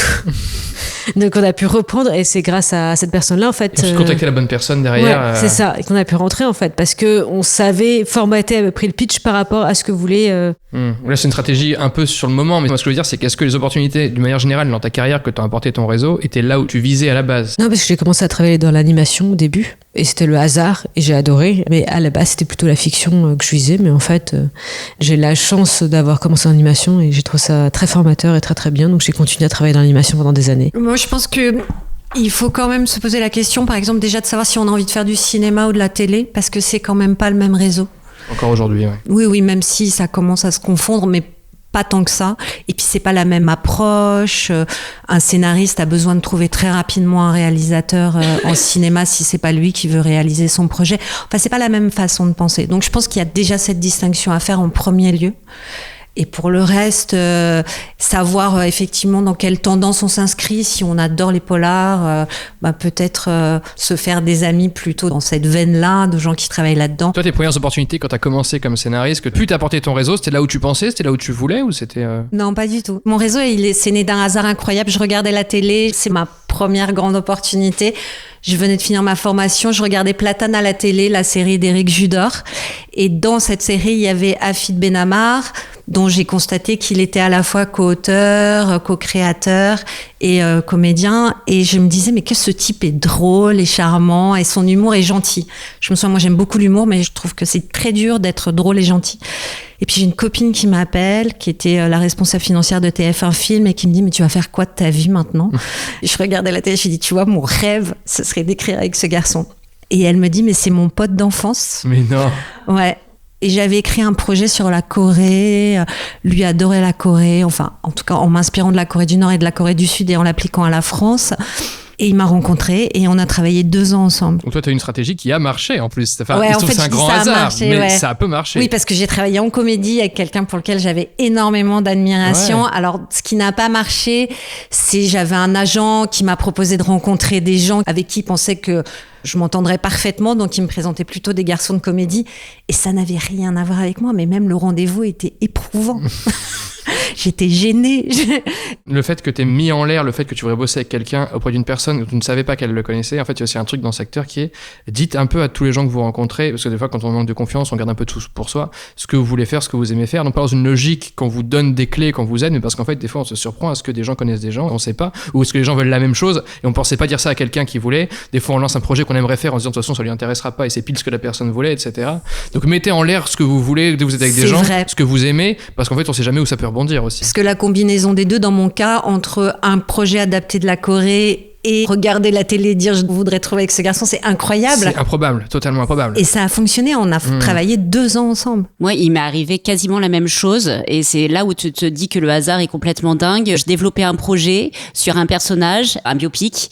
Le projet était en train de mourir parce qu'en gros, j'avais pas les épaules et les contacts pour voilà. C'est plus l'animation pour le coup. Là, c'était plus animation, c'était vraiment long métrage et en fait, le café du matin avec les parents et j'avais raconté cette histoire et il me dit ah mais c'est marrant parce que j'ai fait un rendez-vous, donc un producteur, j'ai fait un rendez-vous avec France Télévisions, ils cherchent exactement ce projet-là.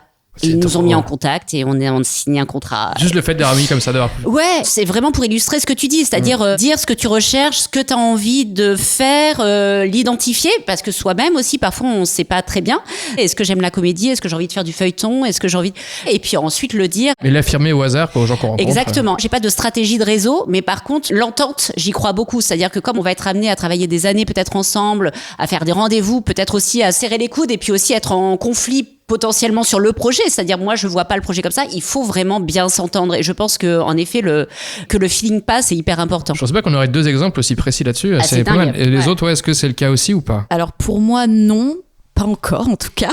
Mais je pense que la norme, c'est plus ce que tu vas nous dire là, mais après... Ouais, mais c'est le début, écoutez, je ne pars pas défaitiste. Alors, cinéma comme série, en fait, moi, les deux m'intéressent en termes d'écriture, par exemple, déjà.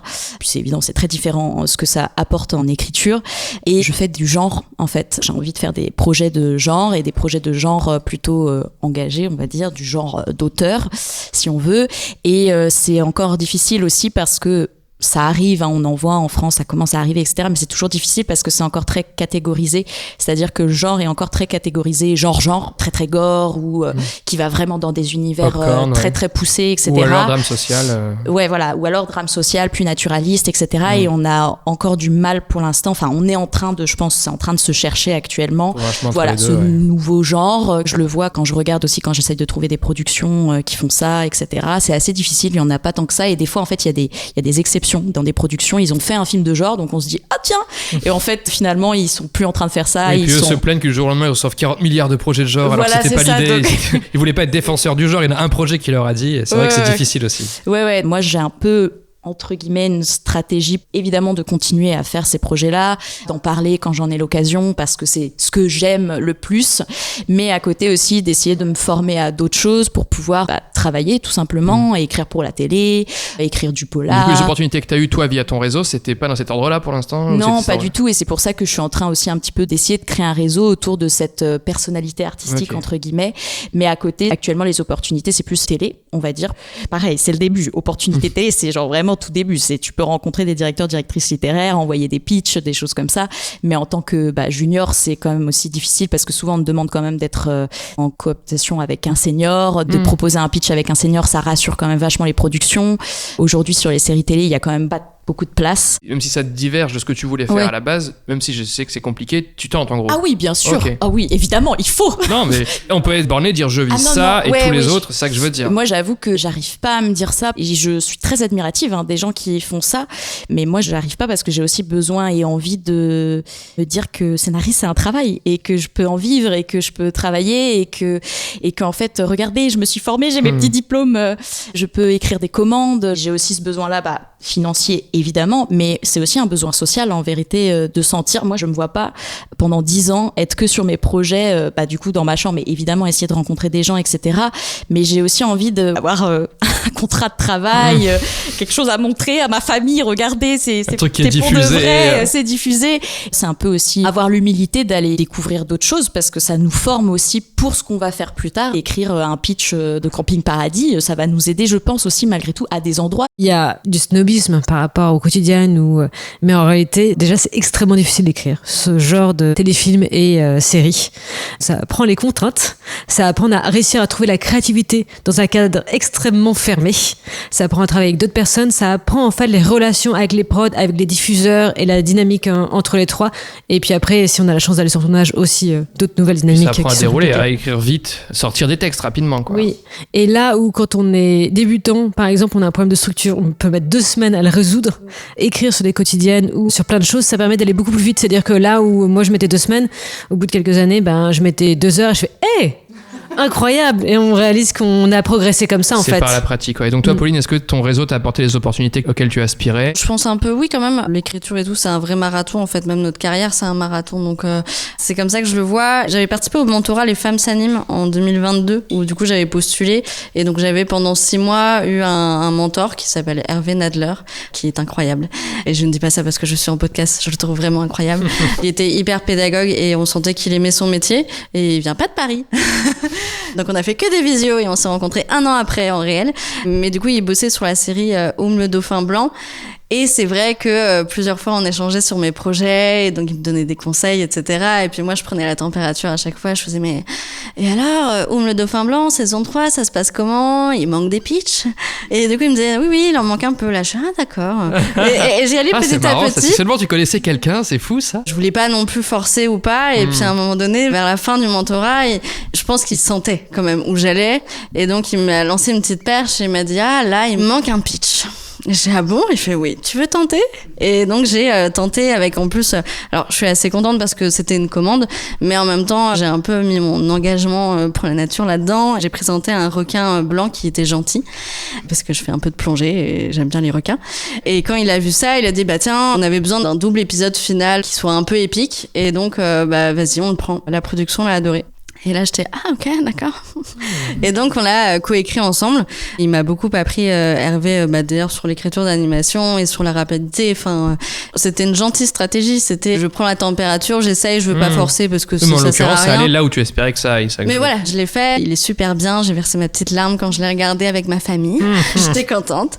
Et puis, pour parler du début, après Valence Scénario, le projet que j'avais proposé était un projet de science-fiction. Donc, même si on me disait c'est génial, j'ai très vite senti que c'est génial, mais il n'y a pas d'argent. Et donc, j'avais fait un autre projet qui s'appelait Pump It Up. Et, Pump It Up. C'était vraiment une bande d'amis qui se retrouvaient après un dernier verre et qui changeaient le monde. Ils en avaient perdu un sur la route. Et en fait, on découvre à la fin de la saison, bon, je vous le spoil, mais la série n'est pas sortie, donc c'est pas très grave, que cette personne, ce 5e membre, était en fait un chien qu'ils avaient adopté à 4. Donc, mais ça avait changé toute la dynamique. Ouais. Petit twist. Cette série-là, donc je l'avais pitchée du coup lors de la résidence à une productrice et elle disait qu'elle était un peu intéressée et vraiment je venais de nulle part, quoi, j'avais rien fait. Et elle me demandait quand même de lire. Et en même temps, je l'avais un peu envoyé à des productions et quand on débute, souvent on envoie, on a le retour des producteurs qui nous font ah c'est sympa, mais je vais pas y aller. Mais c'est sympa, c'est bon, fatigant. Et je me rappelle vraiment le 22 décembre avant Noël où j'avais eu un coup de fil de mon grand-père qui m'avait dit bon ta lubie là, elle va s'arrêter quand? Et je dis là, ça va être horrible Noël. Et en fait je reçois l'appel donc de cette productrice que j'avais rencontrée en résidence qui me dit bon Pauline, alors pour les retours, voilà ce que j'ai sur Pump It Up. Je fais ok, donc vraiment j'écris et un peu lassée, mais je fais bon et tu voudrais une nouvelle version quand? Et là elle me dit déjà on va signer un contrat, on va voir pour une nouvelle version et bon j'avais un peu l'impression d'être dans un téléfilm de Noël mais comme ça j'avais la bonne nouvelle pour mon grand-père. Il y avait un peu ce truc où je me suis dit ah ok waouh, ça arrive quoi. Et il y a un truc qui s'enclenche. Et même si la série n'a pas abouti parce qu'on l'a visé pour Canal+ et ils avaient bloqué à l'époque, donc bon, c'était un concept qui ressemblait. C'était un peu ce petit truc, cette petite bonne nouvelle qui n'empêche permet aux auteurs de se dire allez, c'est un vrai marathon, on y repart quoi. Tout à l'heure, tu as parlé du fait que le plus important c'est de connaître les auteurs. C'est vrai qu'on a eu aussi Déborah Assoun qui avait dit ça dans le podcast sur les podcasts des directeurs d'écriture. Le plus important et les gens qui vous donnent du boulot, c'est plus les auteurs que les agents, les prods, les diffuseurs. Juste pour reboucler là-dessus une dernière fois, est-ce que les personnes les plus influentes que vous côtoyez ou vous avez pu côtoyer, les personnes aux chaînes, les personnes dans les grandes boîtes, est-ce que ces personnes-là que vous connaissez sont celles qui vous ont apporté vos boulots les plus décisifs ou les plus importants, effectivement, ou pas? Je serais rapide parce que moi, je connais beaucoup de gens à des postes importants. Ouais. Ça m'a pas du tout aidé. D'abord parce que je pense que moi, j'étais débutante et il y a un trop d'écart entre ce que je pouvais proposer comme projet et le type de décision qu'ils prenaient sur des projets, je sais pas, 10, 20 millions. Je suis une autrice quand même encore débutante. Donc la distance est trop grande. Par ailleurs, les gens que je connaissais connaissent pas les directeurs littéraires, comme vous dites, ou les agents. Après, s'il y a une personne qui m'a aidée, c'est les agents quand même. Je connais quelques agents, ça aide. Mais vraiment, moi, je trouve que ce qui m'a aidée, c'est les autres auteurs. Voilà. Ok, on y revient. Ce qui m'a fait travailler, ce qui m'a fait connaître aussi, comme tu dis, ce qu'on cherche en ce moment, ces choses-là. Je trouve que vraiment, il y a un petit milieu de gens qui se renseignent, qui transmettent l'information. Souvent, les débutants peuvent se dire comment j'atteins le plus vite possible les personnes là-haut pour aller plus vite dans ma carrière. Et donc, même toi qui y avais accès, c'est pas une bonne... Ok, les autres là-dessus... Non, j'ai l'impression que c'est pas forcément les personnes en effet un peu hautes, parce qu'en plus, elles ont pas trop le droit de faire des passes droits. Donc, en fait, j'ai l'impression qu'il faut mieux avoir l'information et proposer quelque chose qui correspond justement à ce qu'ils recherchent, plutôt que de se dire que c'est parce que tu connais cette personne-là que tu vas avoir du travail. Je pense qu'ils sont hyper vigilants à ça. Moi, je sais que j'ai eu du travail de consultante, par exemple, par d'autres scénaristes qui avaient pas le temps et qui m'ont dit, si ça t'intéresse, par rapport au travail que tu fais, par rapport à tes centres d'intérêt, par rapport à tes thématiques. C'est du script doctoring dans l'occurrence. Ouais, exactement. Okay. Par plutôt des auteurs qui ont pas le temps et qui me disent, si tu veux. Donc toi non plus, c'est pas tes contacts les plus influents qui t'ont donné les boulots les plus décisifs. Non, pas du tout. Moi, j'ai eu, grâce à la Cité des scénaristes, n'empêche, du coup, ça a fait du réseau. J'ai été compagnonne la première année en Auvergne-Rhône-Alpes et après, j'ai accompagné les ateliers de développement. Et c'est vrai qu'à force de connaître un peu des noms ou d'entendre des noms, en tout cas, il y avait eu Camille Pigny qui était directrice littéraire chez VEMA, qui m'avait contacté pour être scénariste pompier sur Les Bracelets Rouges lors de la saison 5. Et vraiment, elle avait lu un projet, alors je me rappelle plus comment, mais elle avait lu un de mes projets et donc ça l'avait intéressée. C'est comme ça qu'elle m'avait rencontrée, donc je trouvais ça plutôt cool parce que vraiment, on ne se connaissait pas de base. Après, pour la petite anecdote, à Valence Scénario, c'était il y a 2-3 ans, je rencontre via des rendez-vous, en fait, Sophia Synodinos de Slash et je m'étais dit, tiens, je vais prendre la température. J'aime bien prendre la température. Donc, finalement, il y a un truc avec la météo, je sais pas. Il fait chaud. Je lui avais pitché un projet d'unitaire que j'avais sur le monde du patinage artistique. Et quand je lui ai pitché, en fait, j'étais en discussion avec une production, mais c'était plutôt lent. C'était, oui, on aime bien, mais on sait pas. Et quand je le pitch à Sophia Synodinos, elle me dit, ouais, d'accord, je le prends. 6 x 26. Et là, j'étais... Mais t'avais pas de prod avec toi ? Non. T'as pu pitcher un diffuseur sans prod, elle a dit ok? Ouais. Mais du coup, elle a fait quoi? Elle t'a mis un prod? Et du coup, elle m'a dit, tu discutes avec qui? Donc, je lui dis le nom de la prod. Et là, elle me dit, ouais, d'accord, tu les appelles. Tu les appelles et tu dis que je suis ok. Ah mais du coup, eux, forcément. Et donc, j'appelle la production. Et alors là, vraiment, je me suis crue dans un film. Parce que ça a été vraiment la productrice me dit, tu me donnes 3 heures. D'accord, ok. Et 3 heures après, elle me dit, c'est bon, on fait le contrat. Je dis, mais c'est si rapide, dis donc. Ah, c'est fou comme d'un seul coup, les choses vont vite. Hein. Je crois que ça n'a jamais été aussi rapide et je dis, dis donc, merci Sophia. Comme quoi, la clé, encore une fois, c'est le diffuseur et pas le producteur en télévision. Ça avait enclenché, quoi. Donc ça peut aussi avoir lieu, ok, ouais. Lucie, là-dessus, toi? Je parlerais aussi entre auteurs et autrices, je trouve, c'est important aussi d'identifier là où on se situe, pour voir entre guillemets ce qu'on peut attendre ou pas des personnes qu'on rencontre, parce que c'est normal aussi que des auteurs et des autrices qui sont installés et qui travaillent, en fait ils ont déjà construit leur réseau et ça fait des années qu'ils le construisent, et donc c'est très difficile pour eux d'intégrer un jeune, encore plus c'est quand même un pari aussi qu'on met sur quelqu'un et sans avoir lu, et puis c'est difficile aussi de faire lire parce que voilà, encore une fois, quand on arrive de nulle part, entre guillemets, coucou, regarde mon projet et puis si jamais tu peux m'aider, c'est très compliqué, même si on aimerait bien que ça marche comme ça, et c'est normal. Et je crois que le réseau justement qui donne le plus d'opportunités, c'est un réseau qui est à peu près dans le même niveau de professionnalisation, c'est-à-dire de voir à peu près est-ce que t'es très très très émergent, parce que dans le lot de toute façon il y aura des gens qui seront un tout petit peu plus avancés, où toi tu vas au final à un moment donné faire un grand bond. C'est beaucoup plus facile de se lier à quelqu'un qui vit les mêmes choses que nous sur le moment en tant qu'auteur ou autrice, que de se lier à quelqu'un qui est déjà, comme je disais, installé. Le métier, je pense, peut rester aussi précaire malgré tout, même quand on est installé. C'est pour ça qu'on a aussi créé ou qu'on a participé à des associations, en fait. C'est vraiment pour rencontrer des gens et un peu mélanger les personnes. comme vous avez pu le remarquer, les assos de scénaristes s'avèrent nombreuses. Eh bien sachez, on a oublié d'en parler, qu'il existe en France la Fédération des associations des métiers du scénario, la FAMS, F-A-M-S, qui œuvre justement à unir la voix d'un maximum d'associations de scénaristes. Cette info que je vous donne n'est pas du tout un partenariat commercial ou autre, c'est juste pour être complet sur le sujet.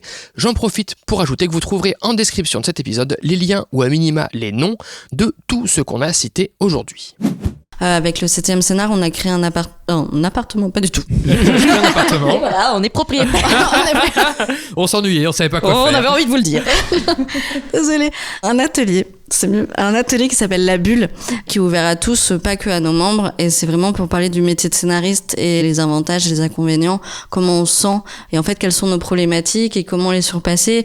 Là, on avait la thématique de la page blanche et donc comment on la supporte, quels outils on peut avoir. Et c'est vraiment une sorte de safe place pour que comme ça, tout le monde puisse communiquer ensemble et sans avoir peur de mal dire quelque chose. Parce que ce que je remarque quand même, c'est que quand on commence dans ce milieu, il y a un peu ce truc de peur de dire quelque chose qui va pas, qu'il fallait pas de se griller, ouais. Voilà, c'est ça, c'est vraiment la peur de se griller, d'avoir un mauvais comportement ou de paraître bête. Enfin, c'est vraiment ce truc comme à l'école où on n'a pas envie de lever la main parce qu'on a peur d'avoir posé une question qui était inutile, alors qu'il n'y a pas de question inutile. En fait, c'est justement ce groupe-là qui va commencer à faire naître des entrelectures les uns avec les autres, des choses comme ça, des opportunités parce qu'on apprend que l'autre a été lu chez machin, etc. Je pense en plus que dans ce métier, il faut rester soi-même, enfin le maximum, quoi. J'ai d'abord travaillé en animation et à un moment j'ai ressenti un vrai besoin de faire du cinéma. Enfin, j'avais envie de faire du cinéma et c'est là où je me suis rapprochée de la scénaristerie.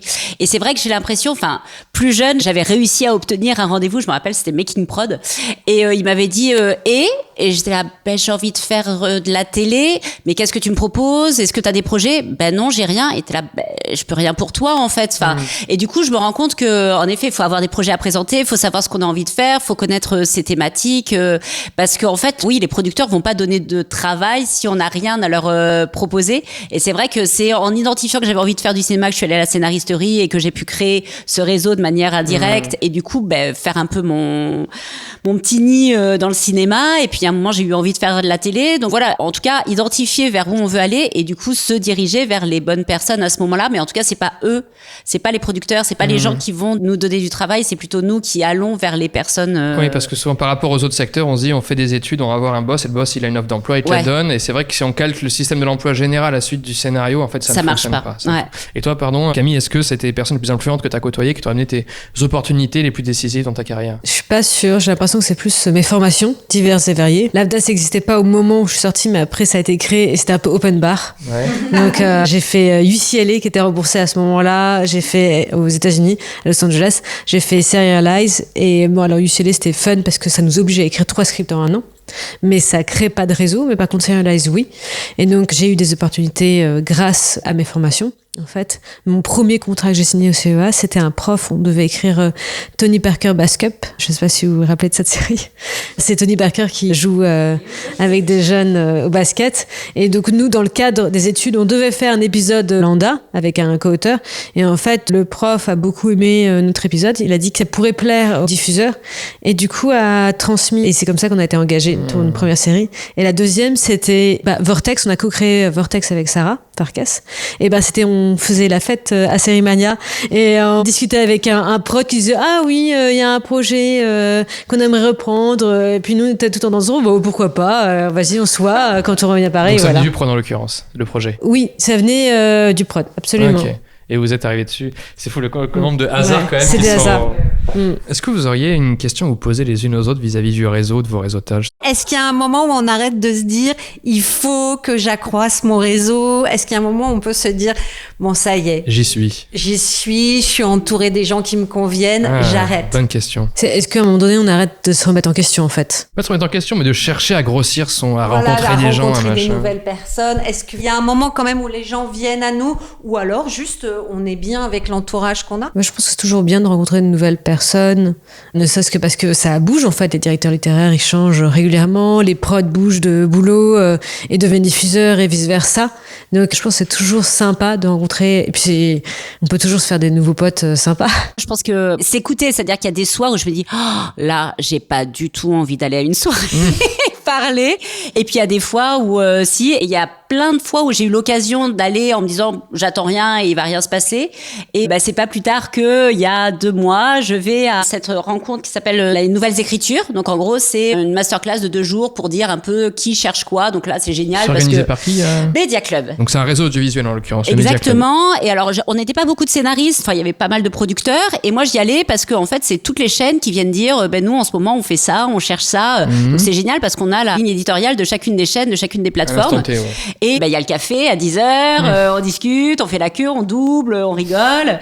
Et puis, salut, moi je m'appelle Cécile et toi. Et là, en l'occurrence, elle était productrice d'animation et elle cherchait quelqu'un pour écrire une Bible. Et moi, j'avoue que j'avais pas trop de travail à ce moment-là. Et au final, ça s'est pas fait. D'ailleurs, petite parenthèse, j'ai pas été prise. Elle m'a dit qu'elle aimait le projet que je présentais, mais que j'étais trop identifiée France Télévisions et qu'en l'occurrence, le projet était pour TF1. Donc là, on peut pas lutter. Hein.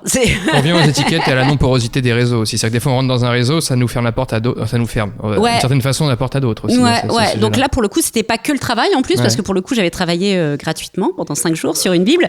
Mais voilà, c'est mon expérience qui a, je crois, en ma défaveur. Je sais pas si je vais bien répondre à la question. J'ai en tout cas ma famille audiovisuelle, c'est comme ça que je l'appelle. Je les compte sur les doigts d'une main. Mais je sais que je leur fais entièrement confiance. Ils connaissent toute ma vie. Je connais toute la leur. Et c'est pas un cercle qui s'agrandit tous les jours, quoi. C'est vraiment, eux, j'ai confiance en eux. Et après, du coup, le réseau, je suis ouverte à tout. Enfin, le nourrir lui, ça, y a pas de souci. Après, c'est vrai que à force, là, ça fait que 6 ans en même temps, mais y a eu plein d'expériences et je pense que c'est important de pas se dire je me fais amie avec tout le monde et je me confie avec tout le monde ou je pense que c'est faire attention à ça, se protéger aussi. Ce que disait Lucie aussi en fait, c'est qu'à un moment ta famille est composée et savoir identifier ce moment aussi et c'est bien juste de rester entre soi, même si au début ça va pas forcément faire des super opportunités, mais c'est bien aussi. Et puis c'est pas forcément d'ailleurs, sa famille audiovisuelle veut pas forcément dire que c'est elle qui va t'apporter du travail, mais c'est parce que tu recherches en fait avec ces personnes-là. Ouais. Tu veux le soutien psychologique surtout. C'est ça. Et je pense que c'est nécessaire dans notre métier, encore plus quand on est scénariste. Quand on va parler à nos proches qui font pas ce métier et qu'on parle des aléas, il y en a qui vont pas forcément comprendre en fait ce qu'on vit. Ou alors on va nous dire qu'on travaille dans un monde de requins et que des paillettes, est-ce qu'on a vraiment envie de continuer ou pas? Alors que quand on va se plaindre, on va dire juste de la mauvaise journée qui arrive dans tout métier, quand on a cette famille-là, enfin ces liens-là, et ça permet juste de souffler quoi. D'être compris, eux ils savent ce que c'est. Ouais. Et donc toi Lucie? J'en sais rien parce que je n'ai pas encore passé cette étape, mais je me dis que peut-être à un moment donné, effectivement, il y a quand même moins de travail là-dessus, moins de proactivité parce qu'on a quand même formé des liens qui se sont fidélisés au fil du temps, où on sait travailler ensemble. Du coup, ça laisse forcément moins de place et de temps, ce qui est normal aux nouvelles rencontres. Ça ne veut pas dire qu'on s'y ferme.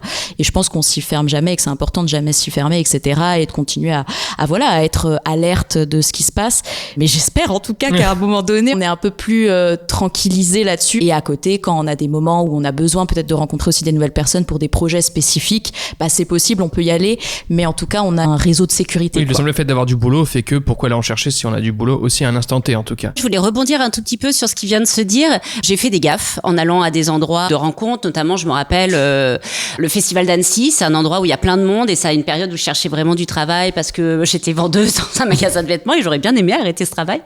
Et du coup, il y a des choses par exemple où tu dis, en effet, t'as ton petit groupe où t'es hyper safe et c'est cool. Et après, il y a tous les autres personnes autour qui sont pas les méchants, mais qui sont pas des gens dont on est proche. Et c'est vrai qu'il y a des petites choses dont il faut faire attention et c'est pour ça que je m'interdis un peu quand je suis pas en forme d'aller à des soirées parce que ça peut jouer aussi en notre défaveur pour peu qu'on se plaigne un peu, pour peu qu'on soit trop insistant, pour peu qu'on dise non mais là en ce moment je suis l'anime, mais en fait ce qui m'intéresse c'est le cinéma, surtout à ne jamais faire. Voilà, il y a des petites choses comme ça où je pense que quand on débute on peut pas fermer d'emblée des portes. Ouais, et puis il faut faire attention à ce qu'on dit quoi, pas se critiquer les uns les autres. Ça me pose sur une question du coup, c'est quelle est la gaffe de réseau que vous avez faite? Moi je vais juste en lancer une comme ça que j'ai faite comme ça. C'était un moment où j'essayais pareil de faire du genre, tu parlais tout à l'heure de faire du genre et moi j'avais identifié que le scénariste de genre en France qui faisait des séries c'était Cook Dancran, qui a fait donc Marianne, qui a fait Parallèle, etc. Donc je me suis dit ok, je suis acteur de scénario, je suis blindé en dramaturgie, donc je vais lui envoyer. Donc j'avais regardé Parallèle le jour 1, tous les épisodes, j'ai fait des fiches, je lui ai dit voilà, j'avais vu son mail, je sais pas comment, je savais qu'il connaissait mon podcast, j'ai dit il y a un truc à tenter. Je lui ai envoyé un message en disant j'ai identifié qui va pas dramaturgiquement dans ta série qui est sortie aujourd'hui, est sortie le jour même quoi.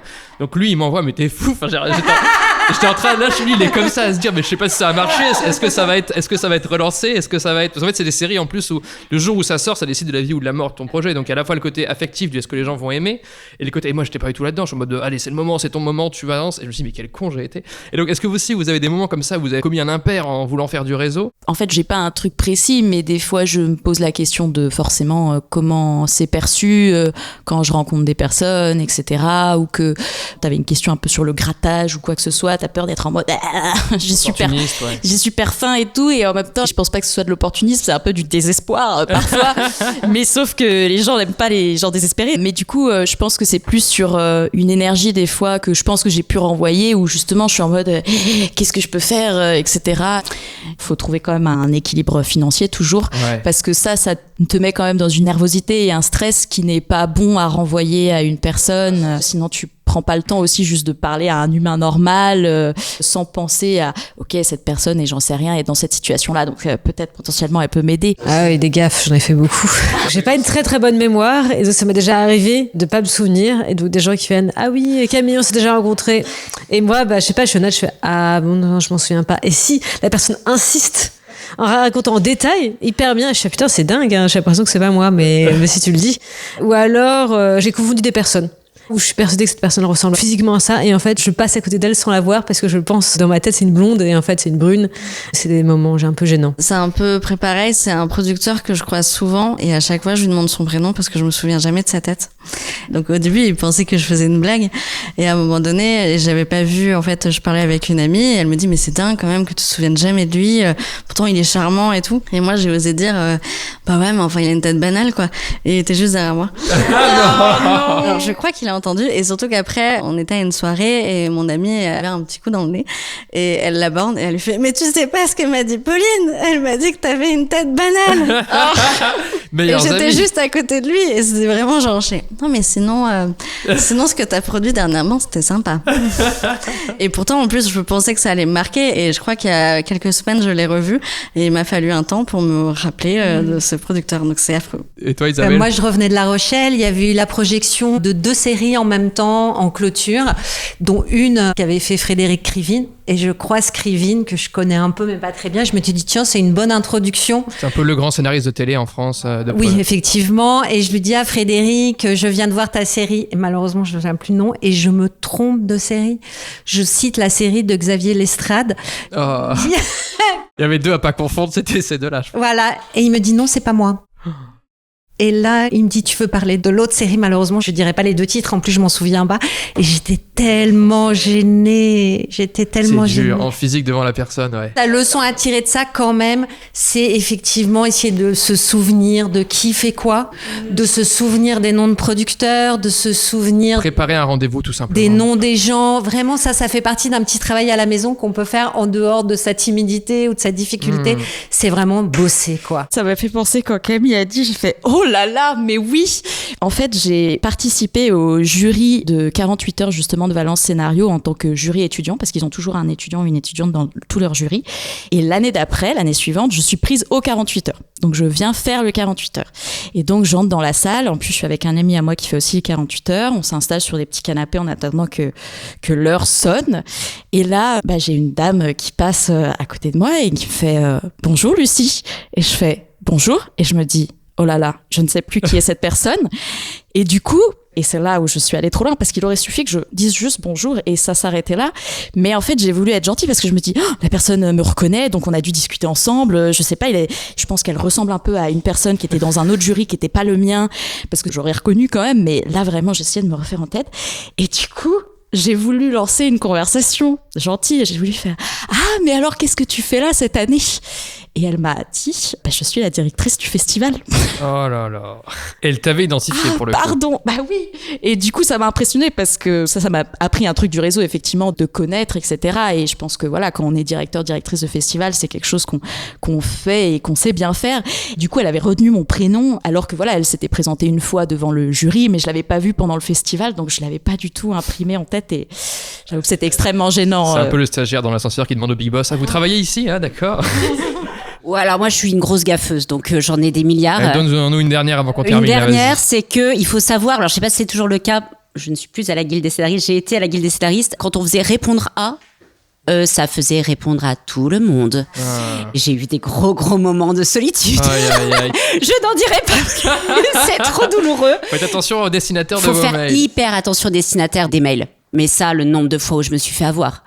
Répondre A et en fait, tu réponds pas à la bonne personne. Et... Bah moi, une fois, c'est sur un retour de concours. Et tu sais, quand tu fais un retour à tout le monde, à tous les gens qui n'ont pas été pris, aux centaines de personnes qui n'ont pas été pris, et normalement, tu les mets en copie cachée. C'est-à-dire qu'ils ne voient pas les autres qui ont reçu. Je sais pas pourquoi une fois, ils sont gourés, ils ont mis la liste dans copie tout court. Et donc, en fait, une fois, j'ai reçu un refus et j'ai vu les 300 mails des 300 personnes qui avaient reçu le refus aussi. Je sais plus qui avait fait ça. Ils avaient fait un pardon derrière. Et c'est vrai que faites attention aussi à vos mails. Donc, merci à toutes pour vos réponses. Merci. Merci beaucoup. Le réseau et le scénario, c'est terminé. Merci encore à Lucie, Camille, Pauline, Cécile et Isabelle pour leur participation. Merci encore à Jean-Baptiste Viau et à la Guilde française des scénaristes pour l'accueil de l'enregistrement. Et bien sûr, merci à vous pour votre écoute. Abonnez-vous au podcast pour ne manquer aucun épisode. Partagez-le autour de vous s'il vous a plu. Et pour le soutenir, je vous invite à laisser 5 étoiles sur Apple Podcast et sur Spotify, s'il vous plaît. Et le scénario est une émission proposée et montée par moi-même qui vous donne rendez-vous dans 4 semaines de retour avec un épisode classique. D'ici là, n'oublions pas, le scénario n'est pas une œuvre d'art, mais une invitation à collaborer sur une œuvre d'art. Paul Schrader. À bientôt.